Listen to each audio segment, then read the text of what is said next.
This series deals with mature subject matter and contains offensive language and potentially triggering imagery. Any similarities between characters and real people is incidental and not intended. Listener discretion is advised.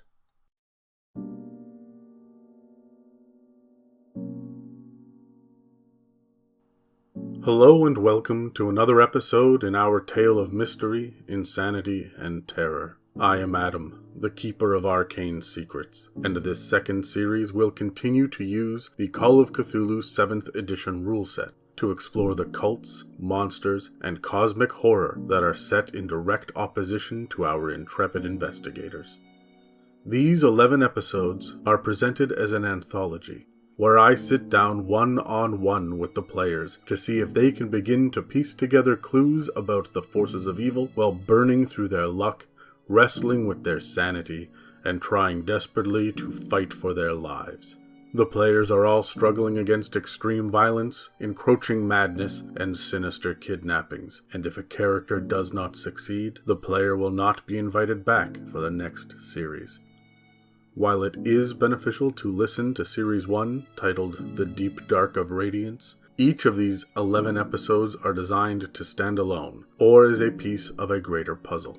They all lead to the same place, though. Join me now as I take you on a journey down one of the many roads to Amelia.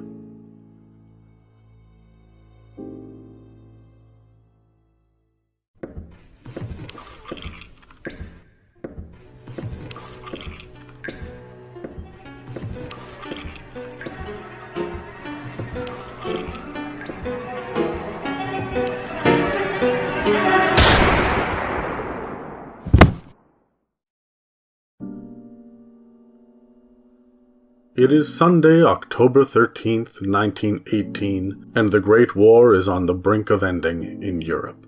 The world is deeply scarred, and families have been irreparably shattered. But for one young woman named Louise Knox, all of that seems very far away. For she is sitting in a horse-drawn buggy that is driving through a dying backwater town named Amelia, in the heart of the bayou in southern Louisiana. Her estranged uncle Manford passed away 5 months ago, and the deed to his home is in question. The bank is looking to appraise and potentially repossess the property, depending on its value. Little is known about her late uncle, but rumor has it that he built a house on the land where he once survived a hurricane, and that his privacy was due to his fondness for young gentlemen callers. As a young woman without a husband or children, she has been tasked by her cousins to set aside her passion for photography and make the trek across the country in order to settle the estate. She has apprehensively agreed and is now out of her element. She has been traveling for days and is dog-tired, but she grows ever closer to the property in question. Having never met her uncle, she can only wonder what awaits her. She clutches her minimal luggage and the camera and handgun hidden within it as she leaves the pathetic waste of the near-abandoned town and watches the swamp begin to intrude upon the narrow logging road that leads to her destination. Nearly cut off from the world, the niceties and pleasantries of modern society are left as a distant rumor for a place so far removed from civilized life. There is no electricity out here to help her keep her fear of the dark at bay during the night, and there is certainly no telegraph or telephone. The air is humid and thick, even in this time of year, and the swarms of insects and cacophony of animal noises seem to be everywhere. For the 100th time, she checks her scribbled note to confirm that she is supposed to be meeting a lawyer named Mr. Speltzer. But her nervous energy is largely in part to her eagerness for answers and adventure. The buggy bounces and rocks as she comes now within the final mile of the curious estate of Manford Madison.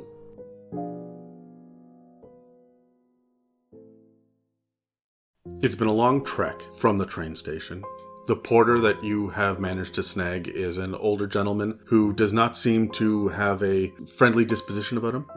He's introduced himself as Ephraim Hollister, but he is not interested in talking at all. This is actually a horse-drawn buggy that he has brought you out in. There are cars out and around here, but for the most part, people here seem to be a little technophobic. There is a general store in town, and you did get a quick tour through the town itself before heading up Deadwood Road. That's, it's not ominous at all. No.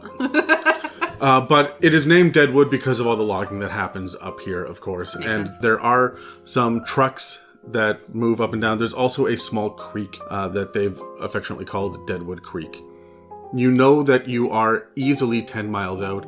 The most anybody can give you with any accuracy is 10 to 12 miles, and the ground everywhere is wet. There's thick foliage on both sides of the road that you are on, and the road itself is narrow. You would know that the wagon wheels would actually be in the mud, in the muck on the side of the road if you had to pass someone. Mm-hmm. It's not quite wide enough for two. As you continue on, the air is thick and muggy, and Ephraim is sitting up in the front. You can have the choice. Do you want to sit in the front or the back? She would probably sit in the back and just kind of observe her surroundings while traveling down the road, looking at the trees, that kind of stuff, probably regretting the shoes that she's wearing. What shoes is she wearing? She's probably just wearing, like, tiny little... Lady shoes. Lady shoes. That make her feet look like hooves, regretting these choices. Probably didn't wear a rain jacket and regrets that, too, even though that probably won't help any of the moisture. No, not at all. But yeah, if her first introduction to the Mr. Hollister was not a pleasant one, she would respect his space and just have a silent ride. She would not force a conversation if he did not want to have one. He seems to be standoffish, but not because he feels like he's better than, but more a sense of disinterest. A grizzled old man who has been doing this for far too long in this sweltering heat. And it is warm for an October day. It is October 13th, 1918, and the sun is high in the sky. There is definitely some warmth coming off of the sun. When you're in direct sunlight, it is warm, but the air itself, while thick, it's very cool. She would ask, though, have you ever been up this way to the house? Oh, yeah. Have you ever met Mr. Madison? No. No, I have not. I take the loggers back and forth. You continue to travel through. Are you doing anything while you travel? Or just staring at the window? She'd probably take a few pictures if she sees any nice scenery. Or I could also imagine as soon as she starts seeing the estate over the cusp of the trees, that she might start taking like a photo or two of what the estate looks like from the outside. Like, I'm sure she's just prepping for taking photos and that kind of stuff. The swamp is thick. There are large ferns and huge gnarled trees. You can see all sorts of standing water that doesn't seem to be flowing necessarily, but every once in a while there's a splash.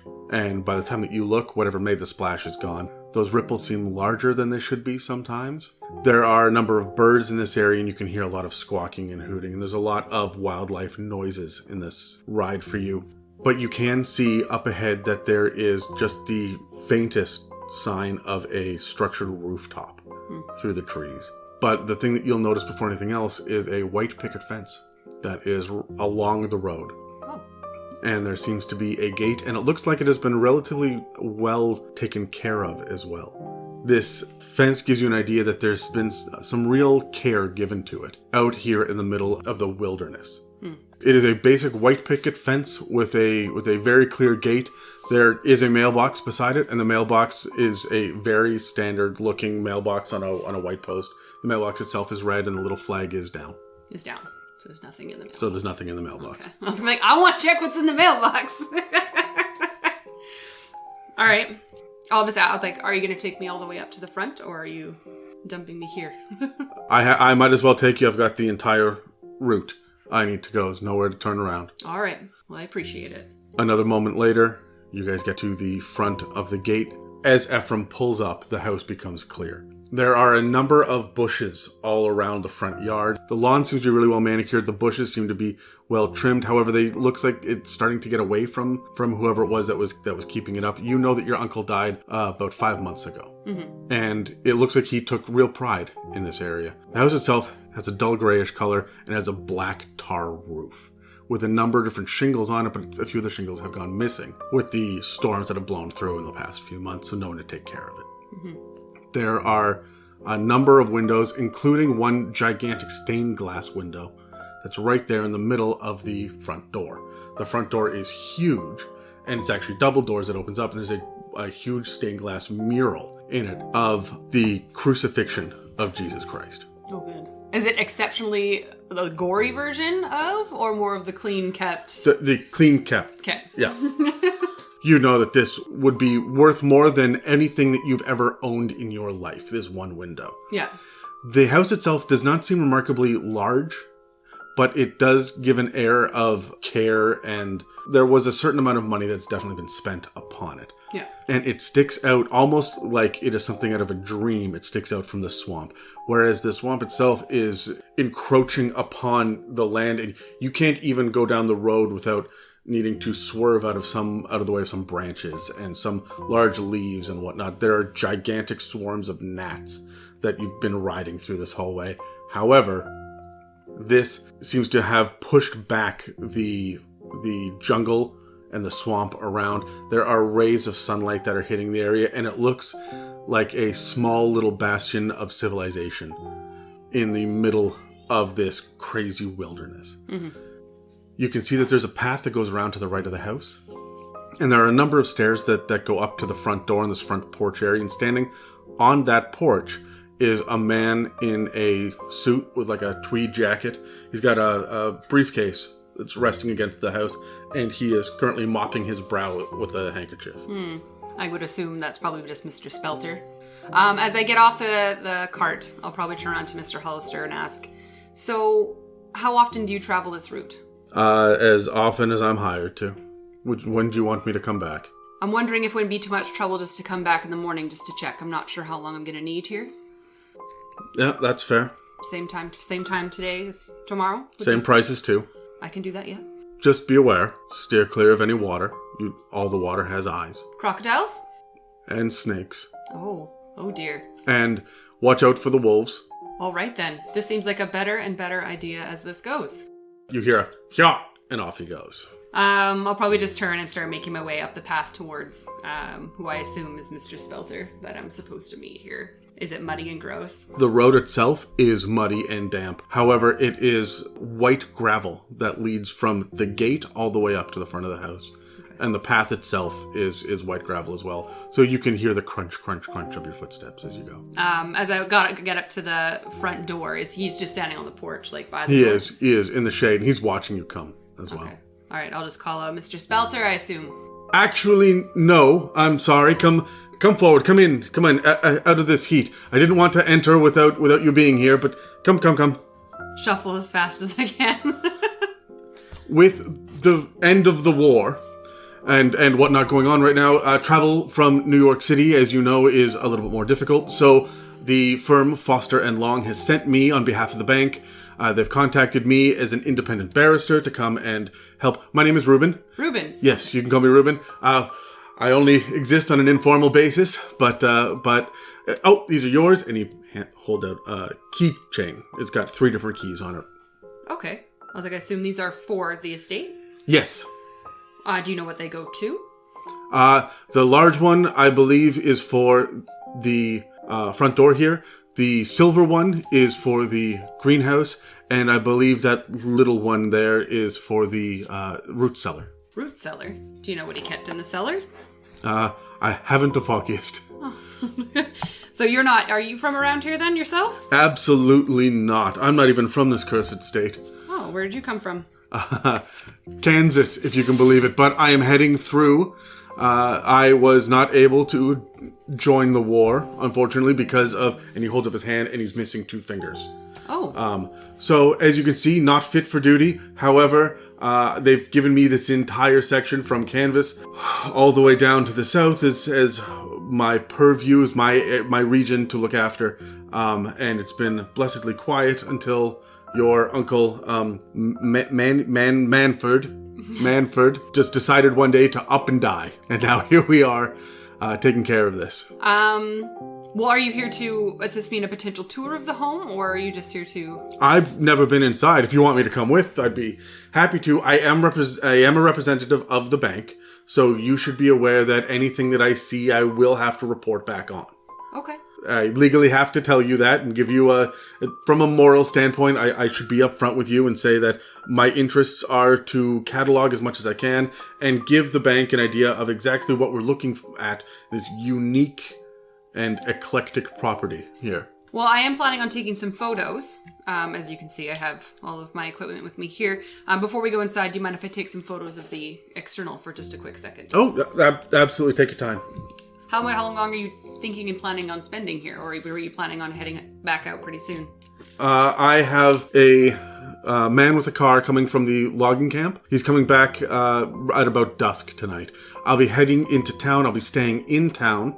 And he points actually at his briefcase and he says, there are some basic provisions in here for you tonight. I'll be back in the morning with groceries and whatnot for what I assume is going to be a week-long stay at a minimum. Oof. I just really wasn't expecting there to be this much. But I guess I'll get a better look once we go inside. But yes, I'm just going to quickly put my stuff down, get myself sorted, and I'm just going to take a quick couple of shots of the front here. Do you mind scooting off to the side? I don't want you to have to be in them if you don't want to be. Of course. And he reaches down and he grabs this like really wide brimmed hat that doesn't suit him at all. and he puts it on and he kind of scurries. You get the impression that this is a man from a larger city who is out here in the middle of nowhere. He's not really thrilled about being here, but it is his job. Mm-hmm. All right, well, I'll just take some photos and then once I'm able to get inside and I feel a bit situated, you can probably take your time to do whatever you want. I don't mind reporting what's here. I don't even know what's here myself. So I have no qualms with you seeing what's inside. Splendid. Excellent. I am just gonna... She'll scoot around to the front, probably try and find a good position of lighting, depending on where the sun is, all that nonsense. Mm-hmm. And then just take a couple photos of just the front of the house. There are a handful of windows in the front. There are two, one on each side of the door that are kind of larger windows. But the blinds have been closed. There are also windows up top, and you can see there are 3 windows that are all evenly spaced and all the same size on the second story that look out over this area. And of course, there's the giant stained glass window in the front. Mm-hmm. Does it look like all the windows are like all the shades are drawn closed? Or all the curtains have been pulled, so which is unsurprising considering the heat and the sun. Yeah. Oh, that makes sense. Well, she'll just snap a quick couple of photos. And then she'll probably... I don't think she'll want to necessarily go around the outside just yet. I think she'll probably just want to bring her stuff indoors. So she will just go up to the front door and... She'll probably take... Honestly, actually, first she'll just take a photo of the stained glass. So she has a photo of that because she's probably very interested in this. Mm-hmm. That is probably worth a lot of money. And then she'll fiddle with the keys and try and get herself inside. Yep. It does unlock easily. Ruben is standing behind you, kind of like peering over your shoulder. It's trying to see. So she'll open up the door and scoot herself in. And it is immediately noticeably cooler in here. Mm. It is easily 10 degrees colder. And there is a musty smell to the area. Almost like a mildewy smell to the house. It is just draped in shadow. With all of the curtains drawn, it is nearly impossible to be able to see clearly what's going on, except for this long hallway that stretches out in front of you. There are a couple of doors on the right and an archway at the end, and there is a hallway, it looks like, off to the left. Mm-hmm. And then beyond that, another doorway, and you can see stairs beside the archway that presumably lead upstairs.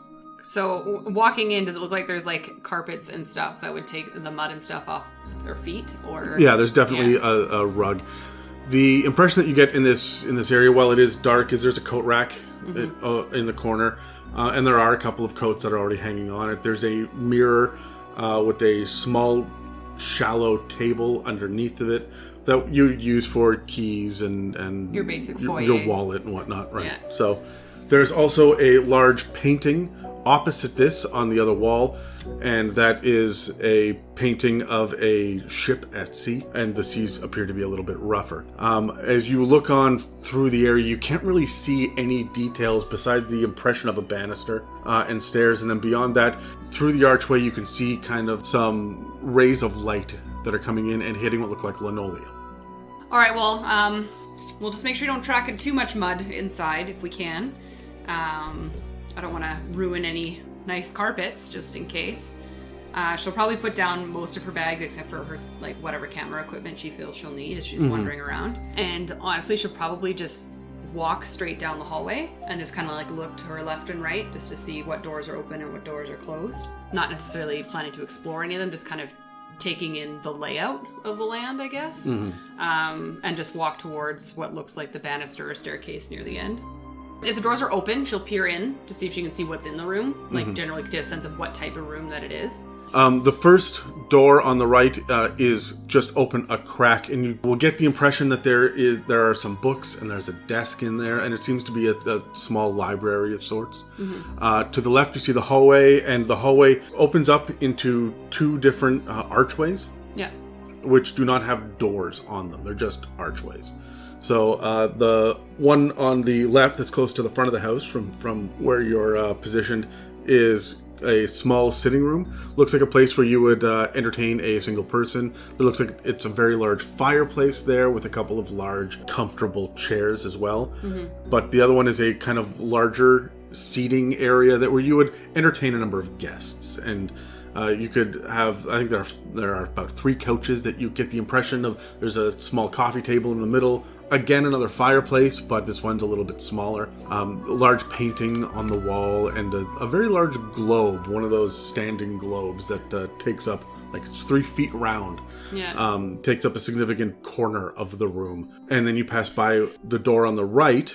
The last door on the right is closed, but it's right up beside this archway. The archway leads into a kitchen area. Okay. As you're walking through, Reuben calls out to you, and he says, "So, as I'm sure you can imagine, there is no electricity here. Yeah. And there's also no plumbing either. I'm to understand that there is a privy of sorts that has been built onto the back porch, but it heads off to the swamp, the piping and whatnot, and the water here is well water." All right. So without electricity, I'm assuming there's no refrigerators. There's nothing like that. They might have like a... No, just the root cellar. What's in the suitcase of provisions that you brought? Is there anything that requires cooling? And he says, "Well, I'm under the impression," he pulls out 2 bottles of beer. Oh. And he says, "Very hard to come by. As a matter of fact," and he holds it up, "not actually beer. This is a local brew of some sort that I acquired in town. I figured we could toast to a new business arrangement between the two of us. And they were cold when I got them, but they're warm now. And other than that," he says, "apples are fine. The eggs do not seem to have cracked. And there's a loaf of bread here.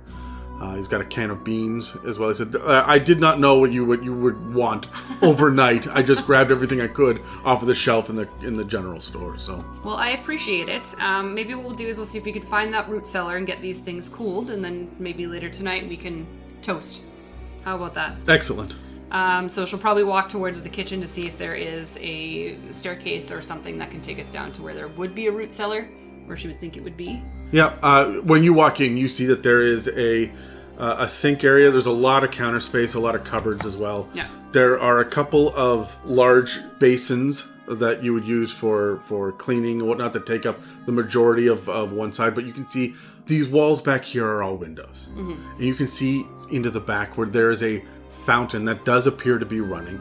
There's no statue or anything in the middle of the fountain. It is just a circle with a single spout in the middle that is trickling down. You can see all sorts of birds and whatnot all across the backyard. And it seems like this area was not as well kept as the front area was, except for the path that leads to the greenhouse. The greenhouse is very easy to see, but you can't really see into it because of the algae that's been growing on the windows, on the glass. So it's difficult to see into, but you can see that there's a greenhouse there. The only other thing of note is that there's a door to the left when you enter the kitchen, which it looks like it would lead to a pantry or a root cellar or something like that. Okay. I'll probably just scoot over there and have a look. Open the door and see if there's... There are stairs that are heading down, yeah. Perfect. All right. She'll grab whatever briefcase it is from him with the provisions, and I'll be like, "All right, I'll be right back," and I'll scoot down on my own. All right. What are you using for a light source? I do have a flashlight on me, so I will probably use that to scoot down. With the door open, there's not enough light pouring down to be... Oh, no, not even close, no. All right, so what she'll do, she'll probably put her camera bag down and then take the flashlight out of it, and then she'll just scoot down with the flashlight and the briefcase of provisions just to drop it down. It's wooden stairs that creak all the way down. And as you get down into this root cellar, you see that, sure enough, the floor is just earthen, and so are the walls. The walls seem to be clay, not necessarily soil or dirt, but a thick clay that seems almost moist. But it is cooler down here than anywhere else. Mm-hmm. This room reeks. Oh. It just smells of dank, dirty rot down here. Yeah. And that is when you see that there are a number of shelves all the way around with vegetables and meat and fruit and whatnot that has long since rotted months ago and left down here in the dark by themselves. There are all sorts of bugs and flies flitting around in the air, and you even see in the meat that there are maggots that are running through some of it. There is a clear shelf where there's nothing that's on it except some tools, but there's no organic material on it. So what she'll do is she'll probably just leave everything in the suitcase. She won't take anything out and just put the case up there. Just doesn't want the flies to be able to get into whatever is into it. Mm-hmm. And she'll just leave it there. How large is this cellar? Is it like I can see from wall to wall, or is it... It is about half of the length of the house and the entire width. So it's quite large down here, to the point where there are some wooden support posts that are holding the rest of the house up. You can see that there's probably a solid foundation of bricks in a couple of corners as well to prop the house up. Yeah. But it does seem to be built onto this clay foundation. Oh. Well, she'll give it a quick scan, and I'll actually call up to Mr. Reuben. Just Reuben. Okay, Reuben. Yes? You wouldn't have happened to have brought some garbage bags with you? Nope. All right. Well, that might be something that we might have to, or I will, I guess. I'll put it on the list. Well, thank you. And she'll actually probably just do, like, a quick, perimeter, just to see if there's anything stored down here, other than food items. There's some furniture that's off in the to the side. There's a lot of gardening equipment that's kept down here. Mm-hmm. And the ground is relatively uneven as well, walking around, so you would have to watch your step. Yeah. But for the most part, this area is largely empty. Wow. So there are a number of different shelves that are there, but they're all kind of huddled over by where the stairs are. And in the far area, it just seems to be a big open blank space. All right, well, she'll start making her way back up the stairs, kind of dusting herself off a little bit, and say, all right, well, I'm sure they'll be nicely cooled in there by the evening. However, there's definitely some leftovers that we'll have to deal with at some point, or I'll have to deal with at some point, but just basically speaking out loud. All right, I think I'm going to probably just take a couple of photos of some of the rooms, and we'll just probably start here. Do you mind helping me just carry some of my equipment with me while I wander around? Absolutely, yes, sure. Well, thank you. So she'll start with the kitchen, and she'll just take a couple of photos of the kitchen itself. So you'll find that while the kitchen itself seems very simple and straightforward, and there's a lot of utility to it, all of the dishes themselves are actual fine china. Oh. And the silverware does appear to be silver. Oh, wow. So she'll make sure that she snaps photos of, any of the items that she feels are worth anything, essentially. So, probably take a good photo of the cupboard of the silverware or the drawer or whatever, anything that's in it. Are there any paintings or anything in this room that... No, it's mostly windows. Windows all along the wall, yeah. She'll scoot back down and probably pop into the room right at the bottom of the staircase that's outside the kitchen. This leads to a dining room, yeah. And there's a huge, long table. Looks like you can seat 12 people here. There is a small fireplace against the far wall, and the area itself, it seems to be relatively empty. There's a massive chandelier that's hanging down, which is far too large for this room. And there's all sorts of cobwebs and spider webs all through this area. It looks like this room has been abandoned far longer than the rest of the house has. Yeah. And you can imagine that a single man by himself was probably not in here very often. There are no places set but there is a small liquor cabinet off to the side that's been tucked away. You can see bottles of liquor that are lined up inside the cabinet, but it also has a key in a little keyhole there as well, so it looks like the cabinet locks. Oh, all right. Are there any other, paintings or anything on the walls that are of note? There's a large painting of Manford Madison, your uncle himself. Yeah. There looks like a large portrait of him there, and there are 2 huge windows with curtains drawn as well. Mm-hmm. That would point to the side of the house where there was that path that was going around. The table itself, does it look like handmade, yeah, this looks like artisan. Art. Yeah. Beautifulness? Yes. Nice. I'll make the joke. That table must weigh more than this house. She'll probably scoot. Is there any other doorway other than the one that was... Yes, there's another doorway back to kind of the center of the hallway area. Okay. So across from that little hallway that jaunted off to the sitting rooms. All right. She'll say, all right, well, how about we scoot over and check out the sitting rooms? I'm sure there's probably some nice furniture in there. Always take snap photos of those. So she'll scoot over across the hallway into the sitting room, what looks like the larger one first. Okay. Yeah. And when you head in there, you see that there is a large table with a huge marble chess set on top of it. Looks like it's in the middle of a game that's being played. Oh. There's a pile of what looks like letters and correspondence and mail beside a chair at this table. Oh, okay. Beside the fireplace, there is a set of pokers and tongs and whatnot to be able to move logs and whatnot. And there's a fairly large stack of firewood that's sitting there as well. It looks very old and dry and would go up very quickly and very easily. Mm-hmm. The furniture itself looks to be relatively ornate at first glance, but as you get closer, you see that most of it is not quite as nice as it seems. It looks like it's been fairly well worn, and has probably been the original furniture in this house since it was built. Yeah. The fireplace itself has a giant mirror over the mantle, and there are a number of little knickknacks and whatnot. There's a grandfather clock in one corner, which has stopped ticking. Oh. And the large globe in the other. She'll actually take a lot of interest in this, just because she likes the old-looking furniture. Yeah. And she'll actually start taking her bag off and her camera off, and she'll be like, I'm going to see if I can get this to work.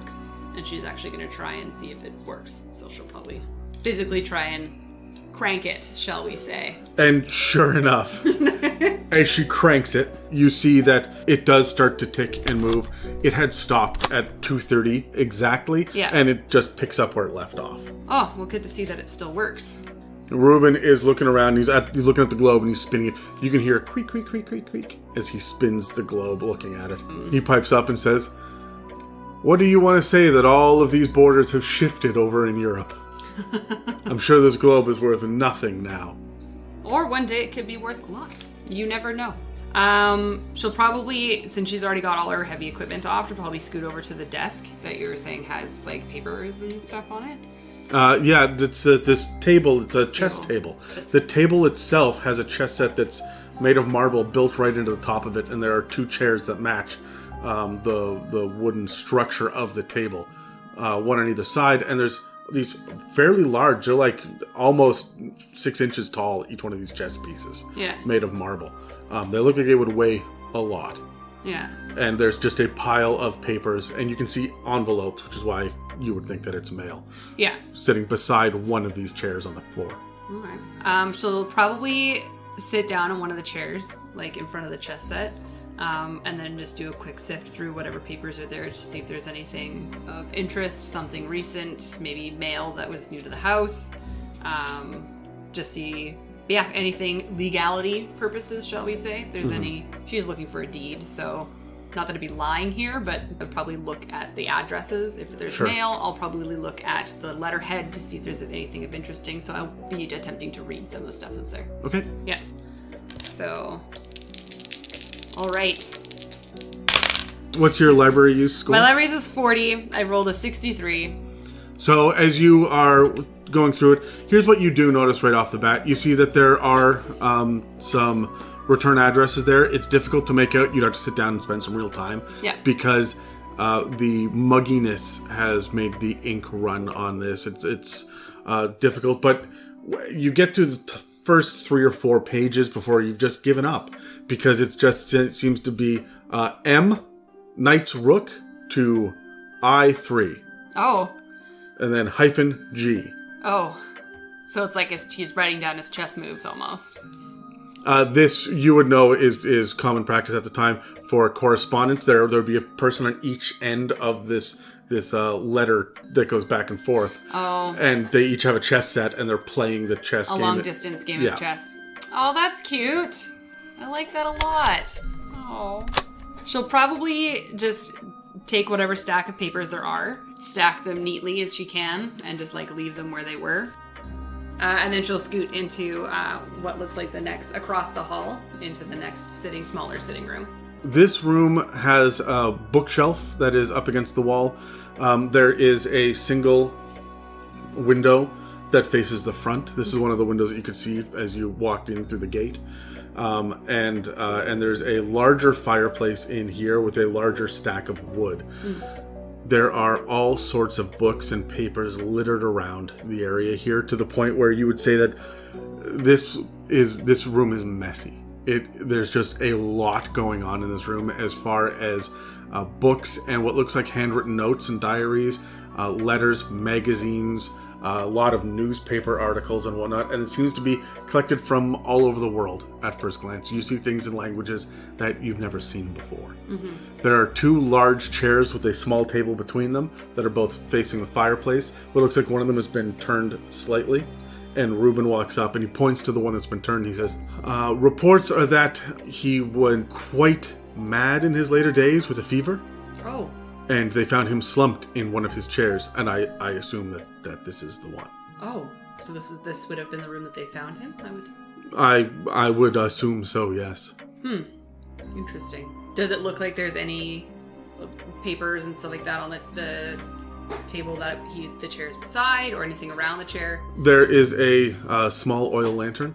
Okay. And it's sitting there by itself. There's also a small candle with a little snuffer beside it, and a pen with an inkwell. Okay. And that's all that's on the table. Did you hear anything else about him in this house? And just that he was liable to feed the wild dogs, and they do come by sometimes. The locals call them wolves, but as you can imagine, wolves and gators do not share the same geography. Yeah. So these are dogs that were originally brought up to guard the logging camp, and the office that is up there, that have since escaped into the wild, and there's now just a roaming pack of them. And he would feed them all the time. There was a major concern that the rumor has it he had been chewed upon by the dogs that had gotten into the house. But I'm looking around and I don't see any stains or fur. It doesn't seem to be accurate. It's one of the things that I was supposed to keep my eye out for. So did they not do a full investigation of any kind when they first found his body? He looks like he had a fever. And then just passed away here, quietly, hopefully? He was known to be ranting and raving at the drivers that would pass by over the last few days. And so, you know how it is when you get caught up in the heat. And he was by himself for a very long time, except for his callers. So, all right. Well, she'll snap a couple of photos of the chair specifically. She now has a very large interest in. The fireplace, anything that might be on the mantle, probably just take a broad photo of all that kind of stuff. Is there a certain theme to the books that are on the wall? It looks like the top and bottom shelves seem to be religious texts. Okay. But everything else in between, so the middle 3 shelves, are just full of random papers that have been smashed in there. If there is a method to this, you can't see what it is. Okay. But probably mentally docked that I'll probably have to sift through those papers later. Alright, so after snapping a couple photos, she'll probably just scoot over across the hallway into the other room. The last room that's in this hallway. In this room, you get the impression that this is a trophy room. There is the taxidermied head of a buck above the fireplace, but there are also a number of ornaments that are underneath these glass domes that are on little display tables. There also seems to be a number of larger leather-bound, very expensive-looking books that have been very neatly placed on shelves. This is not the chaos from the other room, or even from the letters that were piled up beside the chess set. This is very methodical and very easy to understand exactly what you're looking at. There's a full encyclopedia set in here. There are a number of different journals and ledgers from what looks like explorers that have gone to the Dark Continent. So there are quite a bit of expensive items in here.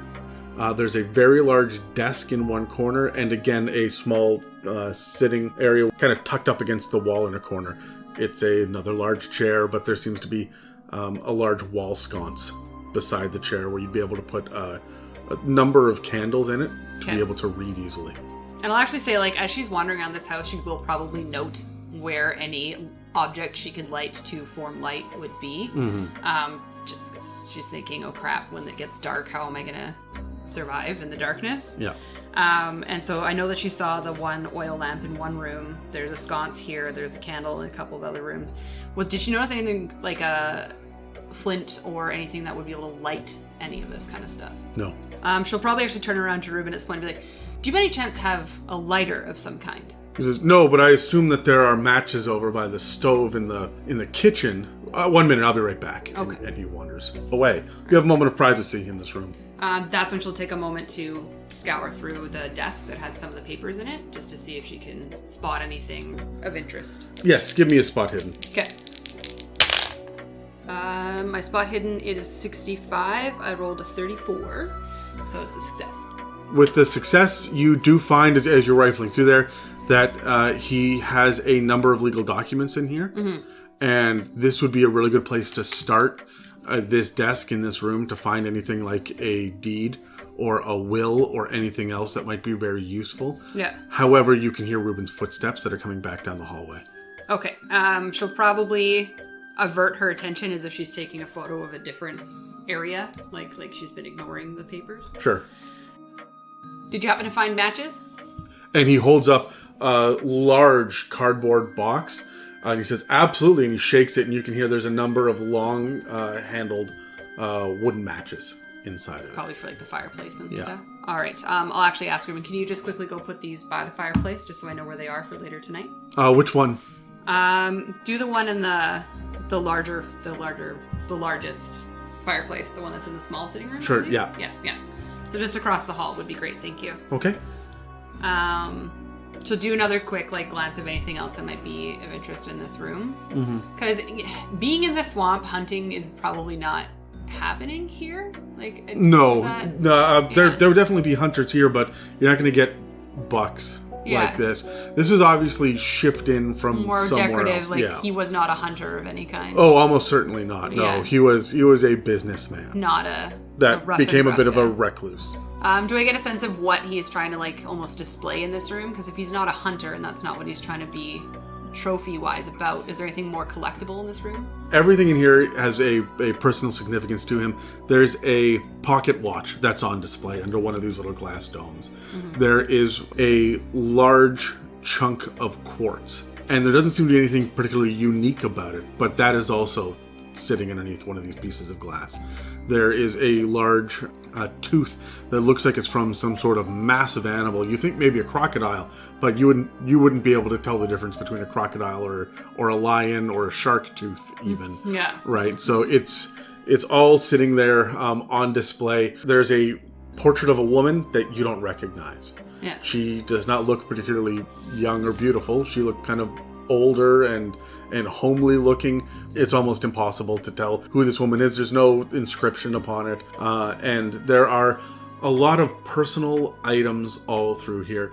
There is a jacket that is on display, very clearly on display, and it looks like it was some sort of military jacket from the Civil War. Would you know anything about the ranks, or you could just recognize it's a gray jacket, so it's from the Confederate side? Yeah. That's it. Yeah. That's all she would know, really. Does she know kind of what time it is right now? Because I know that he said he was going to be leaving around dusk. Does she know what time it is? The sun was high in the sky when you showed up. So this is early afternoon. Lots more daylight. So she'll probably walk out into the hallway. She'll actually close this door behind her. As she's walking back out of the hallway. She'll be like, actually, do you mind helping? I'm just going to try and go out to the garden and see the greenhouse. But you're all telling me that there's wolves and stuff, so I don't really want to go out there by myself. So did you want to... Yes. And he peeks his head around the corner and is nervous. Yes, I will protect you. Just make noise if you see them, I guess? I don't know. Yes, hold on one moment. And he ducks back into the room and then comes back with a fire poker. Oh. And he says, I will lead the way. Yes, let's go investigate this. Okay. So yeah, they'll probably scoot through the kitchen and then outside while there's daylight, I think is her theory, is to check out what it looks like outside. She'll actually walk over to you said there's a fountain, yeah? That's right, yeah. So it's down about 6 steps. And again, it's this crushed white gravel for this path. But it's less finely trimmed lawn here and more swampland. With the exception of this fountain and greenhouse that are against this backdrop of swampy jungle, like thick foliage. Yeah. You can hear running water from the fountain, but also the entire area just seems wet. Yeah. The moment you open that door, that wall of heat hits you again. All right, well, she'll walk probably over to the fountain first. She'll probably make a joke, be like, do you have a coin? Do you want to make a wish? And he says, yes, absolutely. I wish we don't see wolves. Good thing to wish for, I guess. And again, they are dogs that used to be domesticated. So I don't really believe there's any danger of this, but they're also a wild pack. So best not to go out and about when they're active, which seems to be dusk and dawn. All right, so maybe we'll try and get as many photos and documentation of the outside while the light's still up. So what she'll do is she'll probably start setting up around the fountain. She'll probably want to take photos of the house from the backyard, looking at the back. Does she notice anything up at the top of the house from the backyard at all? Just that there's the large windows around where the kitchen is, which is the back portion of the house is all kitchen, right? Yeah. So she can see these large windows, but the second story doesn't even seem to have a window. That seems strange. Wouldn't there usually be like windows on all sides? Well, she'll take a couple photos of that. Probably of the fountain itself. Does the water look like it's running clean? Yes, surprisingly clean. Yeah. Yeah. Oh, she'll probably make mental note of. That seems weird as well. You would expect maybe there would be some algae buildup or anything around it, or... Around the stonework, there is, Yeah. and there are definitely pieces of debris and whatnot that are in the water, in the standing pool of water that the fountain, spreads into. However, the water itself is not brown water or gray water. Yeah. It's crystal clear, pristine. Well, it's moving. Yeah. She'll look towards the greenhouse, probably take a photo of what it looks like on the outside. The first thing that you notice is when you see the door itself, the door is closed, and directly beside the door is a very large well. Okay. So that would be where we would get our water from. It's about 30 yards or so from the back of the house. So She'll walk up to the door.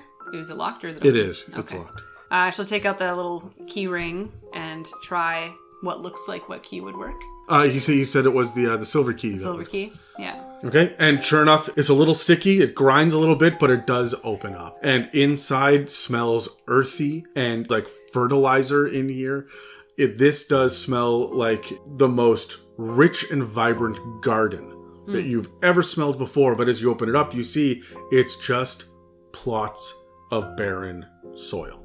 Oh, so it's nothing growing. There's nothing growing back here. The only thing that you can see that even remotely resembles plant life is the algae that is growing up the outside of the greenhouse. I feel like there should be at least something growing within the soil. Reuben kind of peeks his head over and says, I guess he spent all of his time on the front yard. Maybe. I wonder what he was planning on growing in here. All right, well, she'll take a couple of photos from a couple different angles of just the empty beds, even though they're probably not worth anything in her mind at this point. If anything, the building might be worth something, but that's about it. And she'll say, all right, why don't we just do a quick perimeter walk just to see if there's anything in the yard or in the front that might be worth taking note of, and then we'll just take advantage of the light while we have it. So she'll probably scoot around to the side of the house, like she'll walk that path that went right around the house. Yeah, and as you go, you see that the ground is becoming more and more solid as you go. Yeah. And about halfway along the side of the house, you see that it has become this nicely taken care of lawn again. Mm-hmm. So you are walking around the left side of the house. The other side of the house has large ferns and swampy ground and whatnot, and you don't think you'd be able to get through with any amount of ease. Not really walkable. So you can almost feel like a very large difference between how the backyard is kept versus the front yard. Is that kind of the sense that I'm feeling? Yeah.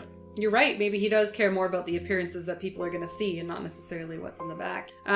Is there anything within the front yard or on the side of the house, like statues or... No, there doesn't seem to be anything like that. There's this white picket fence that runs across the along the road, rather.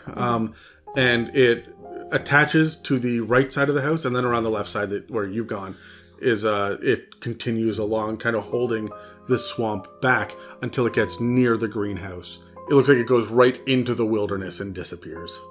Well, why don't we just explore the upstairs, and then by the time that's done, maybe our toast to this project will be nice and cooled. That sounds excellent. You can see that he is sweating. He's a middle-aged man, and he's not light. He's not a skinny man. I wouldn't say that he's fat, but he's definitely a little bit thicker. He's balding on top, and he's got a red face of just sweat and exertion from being outside. Yeah. This is not what he wants to do. So when you say to go back indoors where it's cooler, he's very thrilled about it. Excited about it. I'll laugh to myself a little bit as I walk to the front of the door, and I'll turn to him as we're walking back inside. I do appreciate your assistance. I was nervous about having to do this by myself. And he says, well, unfortunately, you'll be doing it by yourself until tomorrow morning once I leave. And I do have business that I have to be near a telegraph. Okay. So I will be popping in the morning, but not staying. Okay. And from there, it shall be every 2 or 3 days, depending on what your need is. All right. But there will be no way to contact town unless you flag down one of the drivers going by. Well, hopefully that's not needed. All right, well, let's head on upstairs then. So we'll walk through the front door and go, of course, down the long hallway, and then head up the stairs to see what is up there. So the stairs go up and up and up. They seem to go a lot higher than you would expect. Yeah.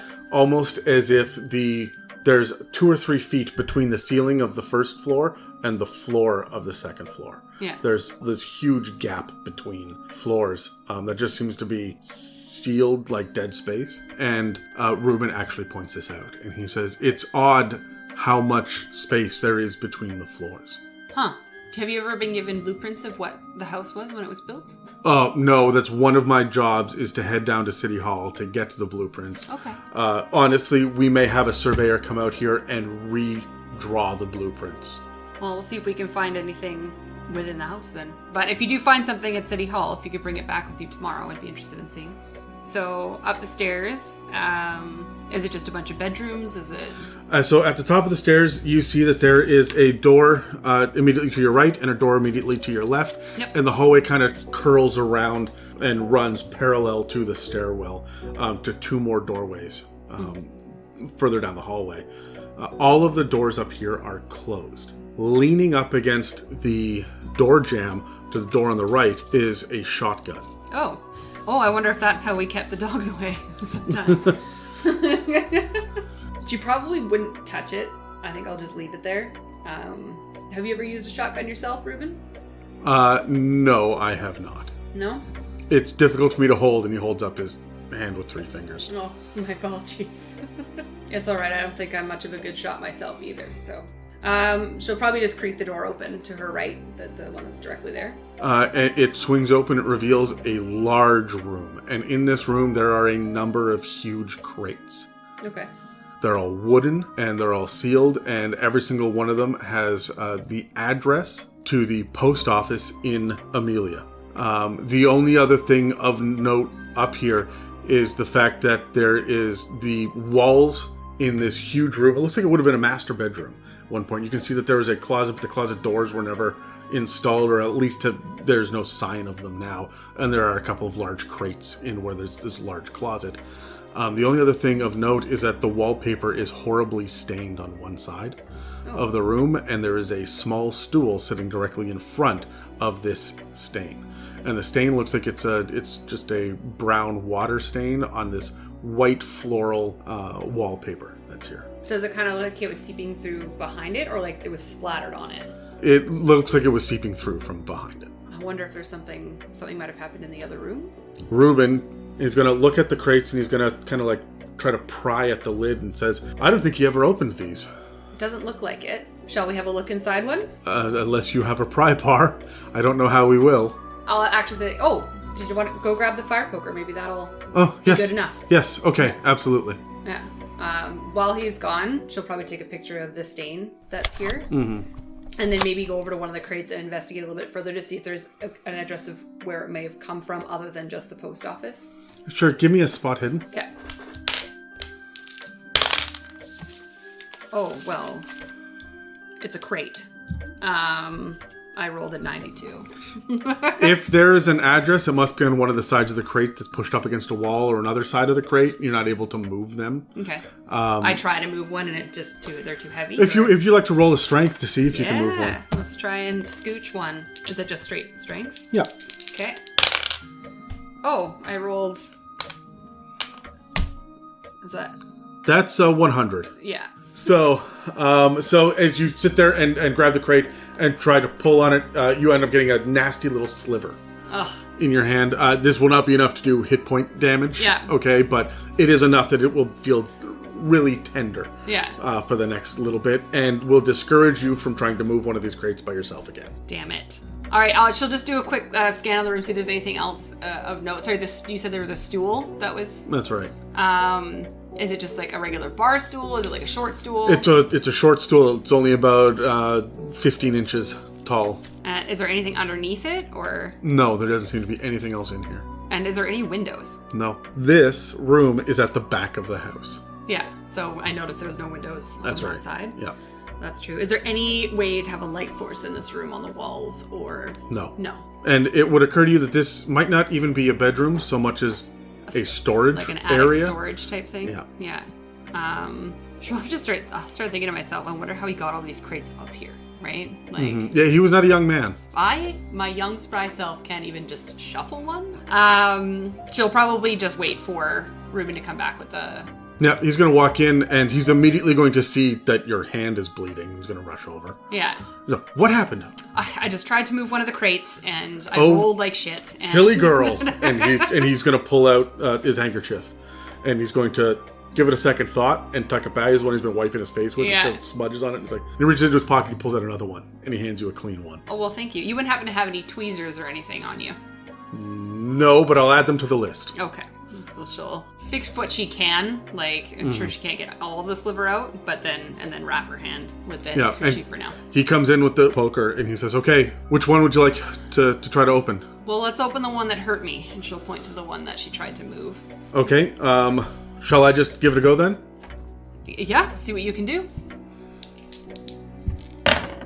He's rolling a strength. I rolled an 85. So he sits there and he is not able to get the dull end of it to really grab purchase. He's just kind of essentially denting the side of the crate, trying to find a crease in it to pull it open. And he stops after a minute and says, I am not a physical man. I pride myself in my mental acuities, and perhaps we would have a better opportunity to do this together, or I should bring someone to help. Well, let's try it together, and then if we can't get one of these open, then maybe tomorrow when you come back, you can bring someone with you, if you've got someone. Okay, why don't you roll a strength check, but you'll get a bonus die. Okay. Ooh, that's better. 13. Ooh, that's a hard success. Hard success. So, yeah, you are able to crack and splinter that open. Because of where you got the splinter in your hand, you knew exactly where to put this poker, and the two of you together are able to jam the end of it in and crack it wide open. And there's a loud splintering noise as a bunch of nails pull back, and the crate opens, and it's absolutely full of hay. Oh. Well, I'm assuming this is the packing, so she'll start sifting through the hay to see if there's anything within it. Give me a spot hidden. Okay. So spot hidden 65, I rolled a 56, so that's at least a success. As you start kind of swimming your hand around in this hay, you find that there is what feels like a very large rock in the middle of it. Oh. Does it feel like I can lift it up with one hand, or is it like a giant stone? This is a large stone. This would take two hands, definitely. You'll have to make a strength check to even lift it. All right. She'll And she'll, like, go to do it with 2 hands and then remember that she's injured her hand. And be like, you want to give me a hand and we'll lift this out? Sure, absolutely. Okay. So let's roll it again with a bonus die. Okay. Still failed. My strength is 50, and the lowest I got was a 56. Okay, so you guys are able to shift it and move it a little bit, and while you aren't able to lift it right out because you're leaning down over the side of this large crate, and you're not able to get a real solid purchase, you are able to see what it is. And this is not just a standard rock. This is another massive piece of quartz, identical to the one that was downstairs. I wonder if all of these have just this type of stuff in there. I don't even know what this is for. I'm no geologist by any means, but this is quartz. Unless he was making watches, I can't think what you would use this for. Maybe it was just decorative, perhaps? Maybe he was building something for the garden? I'm not sure. Do we want to try open another one? He pulls out his little pocketbook and starts writing down, and he says, I have to look up how much quartz is even worth. And he tucks away and says, sure, choose another one. There are another 7 in here and 2 in the closet. We'll just do the one that's right beside it. Sure. Yeah. Together then. Together. 47, so at least a success. Yeah, and you are able to crack it open, and with a little bit of effort, you are able to pop those nails, and it creaks open, and you see more straw inside. All right, start fishing through the straw. See what we can find. Okay. Can I get a sleight of hand? Okay. Oh, good. That is a fail. As you are sitting there swimming your hand looking for a rock, you end up actually slicing your hand open on something very sharp. Oh, good. And you're going to take 1 point of damage. I will shriek out loud. How many hit points did you start with? 13. So I will give out a little shriek and pull my hand out and I'll 2 damaged hands. Yeah, you're now bleeding from both hands. Yeah. And he is immediately going to, oh my goodness, okay, come on downstairs. And he is going to lead you out of the room and downstairs towards the kitchen, where he's going to start rummaging around through the cupboards. We haven't come across a bathroom of any kind. I would assume there might be some supplies. And he said, no, there was supposed to be one on a back porch, according to my notes, but I did not even see a back porch. Oh, true enough. Well, if anything, I need to clean this wound out as much as I can. I don't even know what got me, so... Well, why don't you go wash it in the fountain, and I will grab... And he goes, aha! And he pulls out a little first aid kit from underneath one of the cupboards. All right. I'll run outside to the fountain and just, put it under the running water. Can I see how badly I've been cut, or is it just a scrape, or... It does look deep. It probably could use a couple of stitches. Goodness gracious. All right, what do we have in this first aid kit that we can use here? He's got some bandages and what looks like rubbing alcohol. All right, well, hand me that rubbing alcohol and we give it a good clean. And then she'll bandage this one up as best she can. And while she's got the med kit, she'll probably see if there's a pair of tweezers or something or anything that might be able to get. Yes, there absolutely are. Yeah. All right. So then because this hand is unusable, she'll ask if... And he will sit there and do basic first aid on you while he sits there and sweats in the heat. You can see that there are dark sweat stains that are peering through his tweed jacket now. And he is very uncomfortable, but he ends up bandaging you up just fine. You rolled a 25, which is a success, and it grants 1 hit point back. Ooh, well, this has been a great start. My goodness. Maybe we should just take a break on the exploration of the crates for now and just document what's within the rooms for now. That sounds good. And maybe tomorrow bring someone and we'll take care of the rest of them. Yes, okay. So we'll scoot back in the house upstairs. I'll look at her. You can take the jacket off if you need to. I understand that it is a warm day. He's going to nod at you and say, you know what, I will take you up on that. And he pulls the jacket off, rolls up his sleeves, and even pulls his tie off and puts it with his jacket and then follows you up the stairs. All right, so scoot back upstairs. And then there was the room directly to the right, which was the crates that we were dealing with. There's a door across from it, and then the hallway kind of circles back around the staircase for 2 more doors, one on each side. All right. Well, we'll just open the door that's directly to the left of the staircase there, the one that's across the hall. That door is locked. Oh, interesting. She'll take out the key ring and just see if that 3rd key works on it. And it does not. Huh. Ruben's going to stop and say, that one... I was told that in your hand is for the root cellar.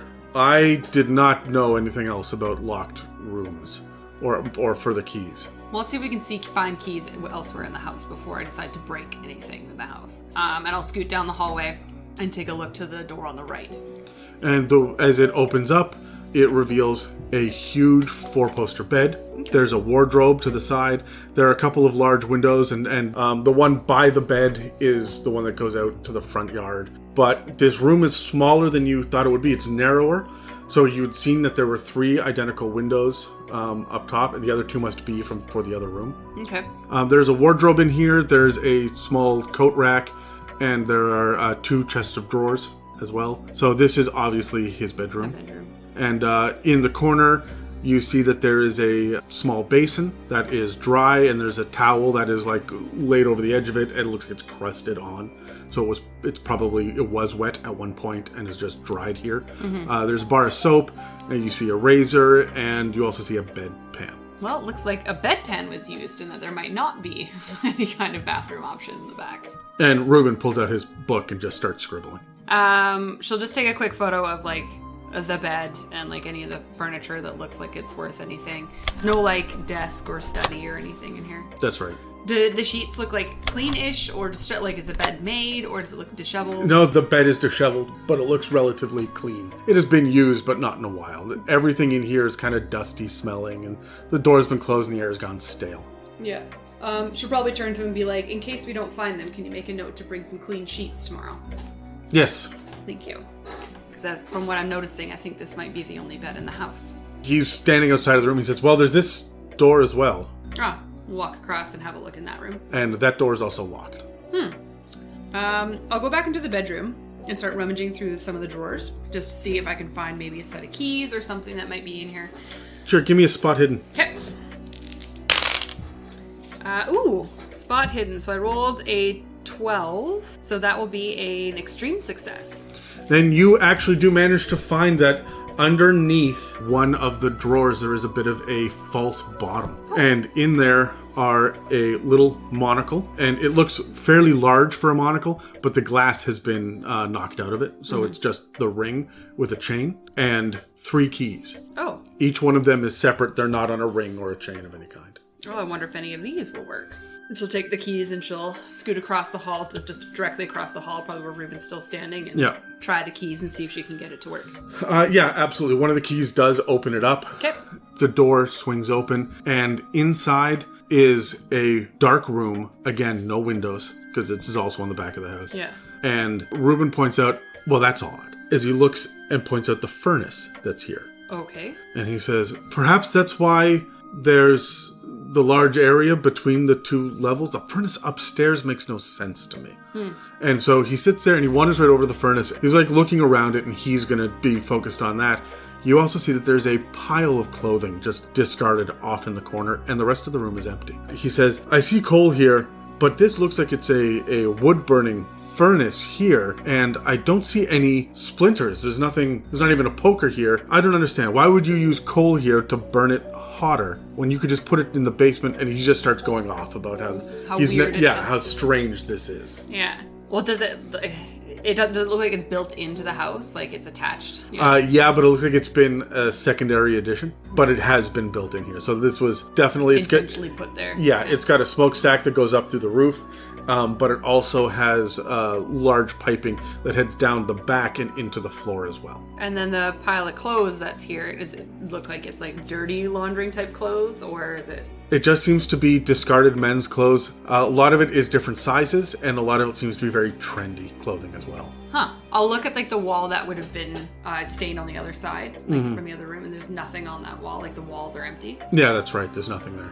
And then nothing else that could be lit as a light source other than this furnace if I felt like lighting it somehow. That's right. What purpose would you need for a furnace in this heat? Does it get that cold here at night? It will in the winter. He said the winter snap that comes through here will chill you straight through because of how wet the air is. Yeah. So, however, it makes no sense to have it here. Most of the heat will go right up through the roof. He said, from where I can see this back area, I don't understand. And he's annoyed and upset and confused by this. He says, this actually drops the value of the house if I can't figure out why this is here the way that it is.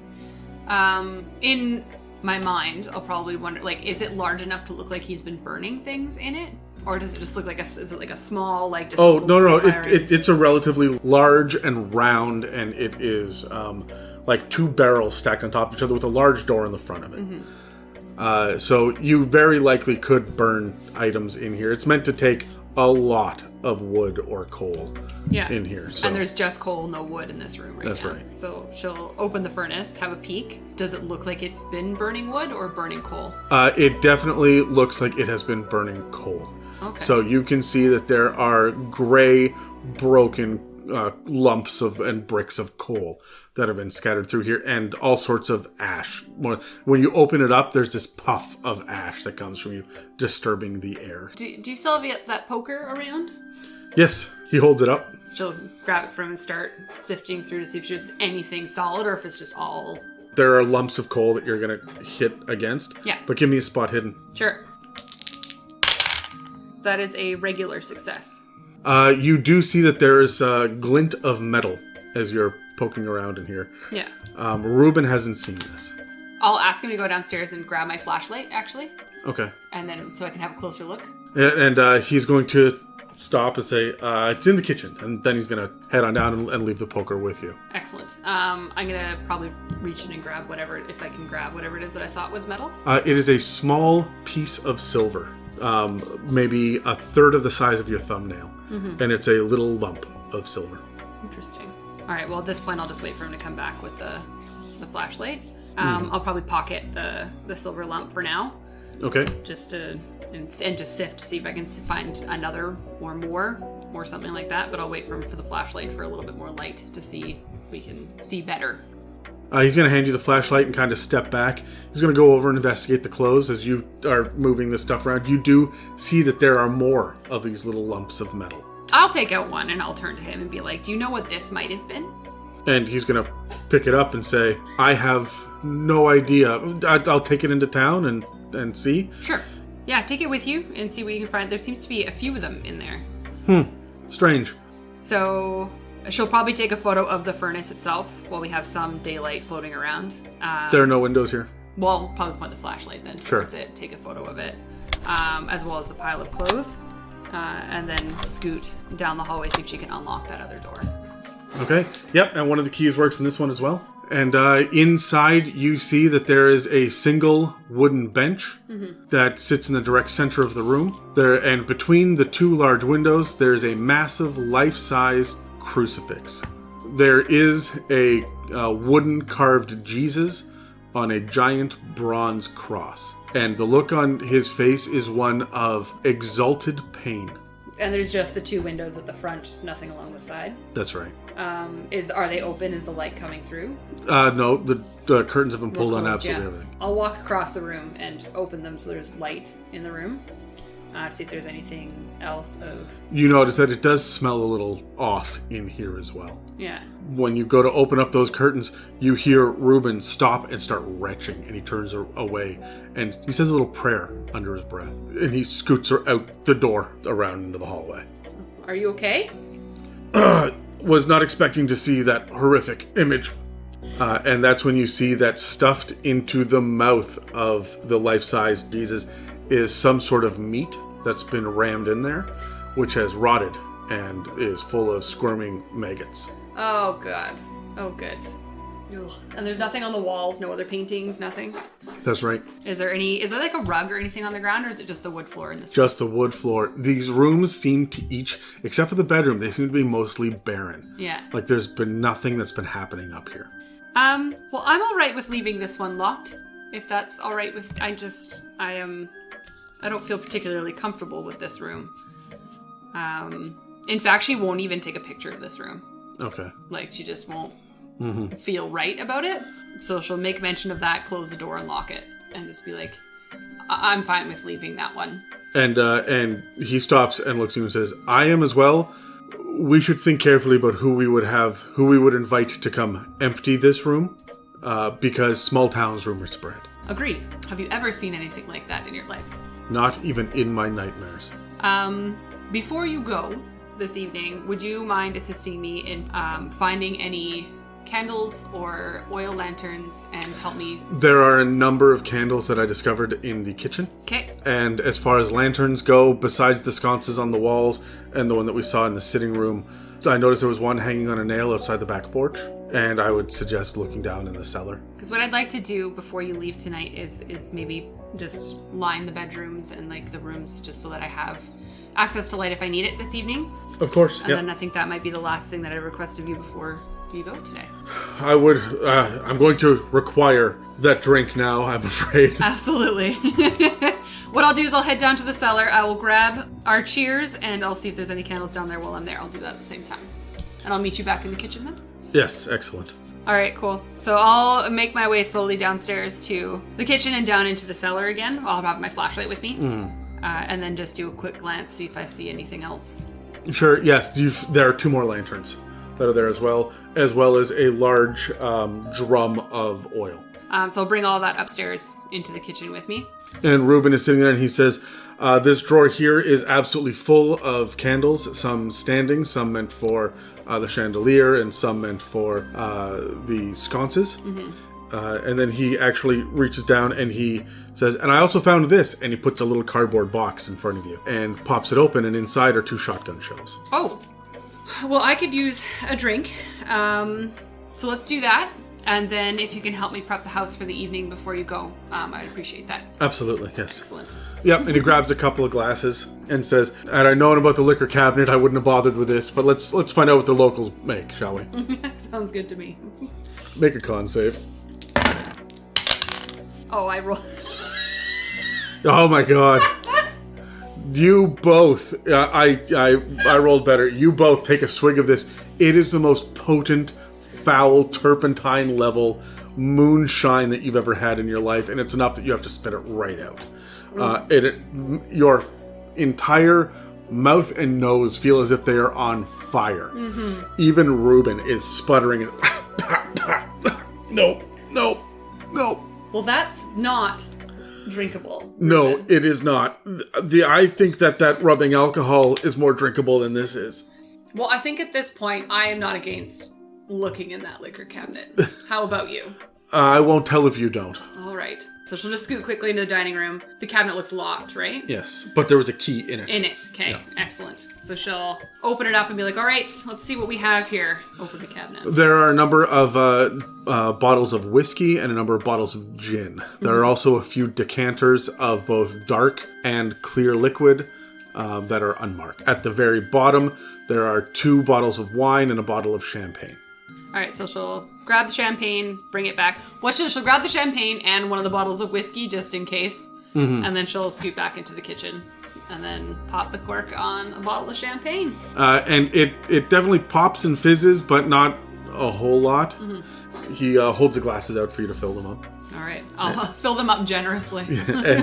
And he will toast to your Uncle Manford. May he rest in peace. Absolutely. And then he's going to go about setting you up with the lanterns just inside and to the left of every door that you would like to go through. So there were a number of lanterns. Where would you like them to be? I would say definitely one in the kitchen for sure. Yep. Upstairs in the bedroom for sure.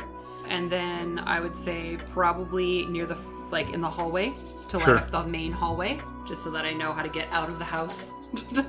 All right, so he actually pulls out a little bit and he shows you bread and cheese and this can of beans that he got in case you were particularly hungry.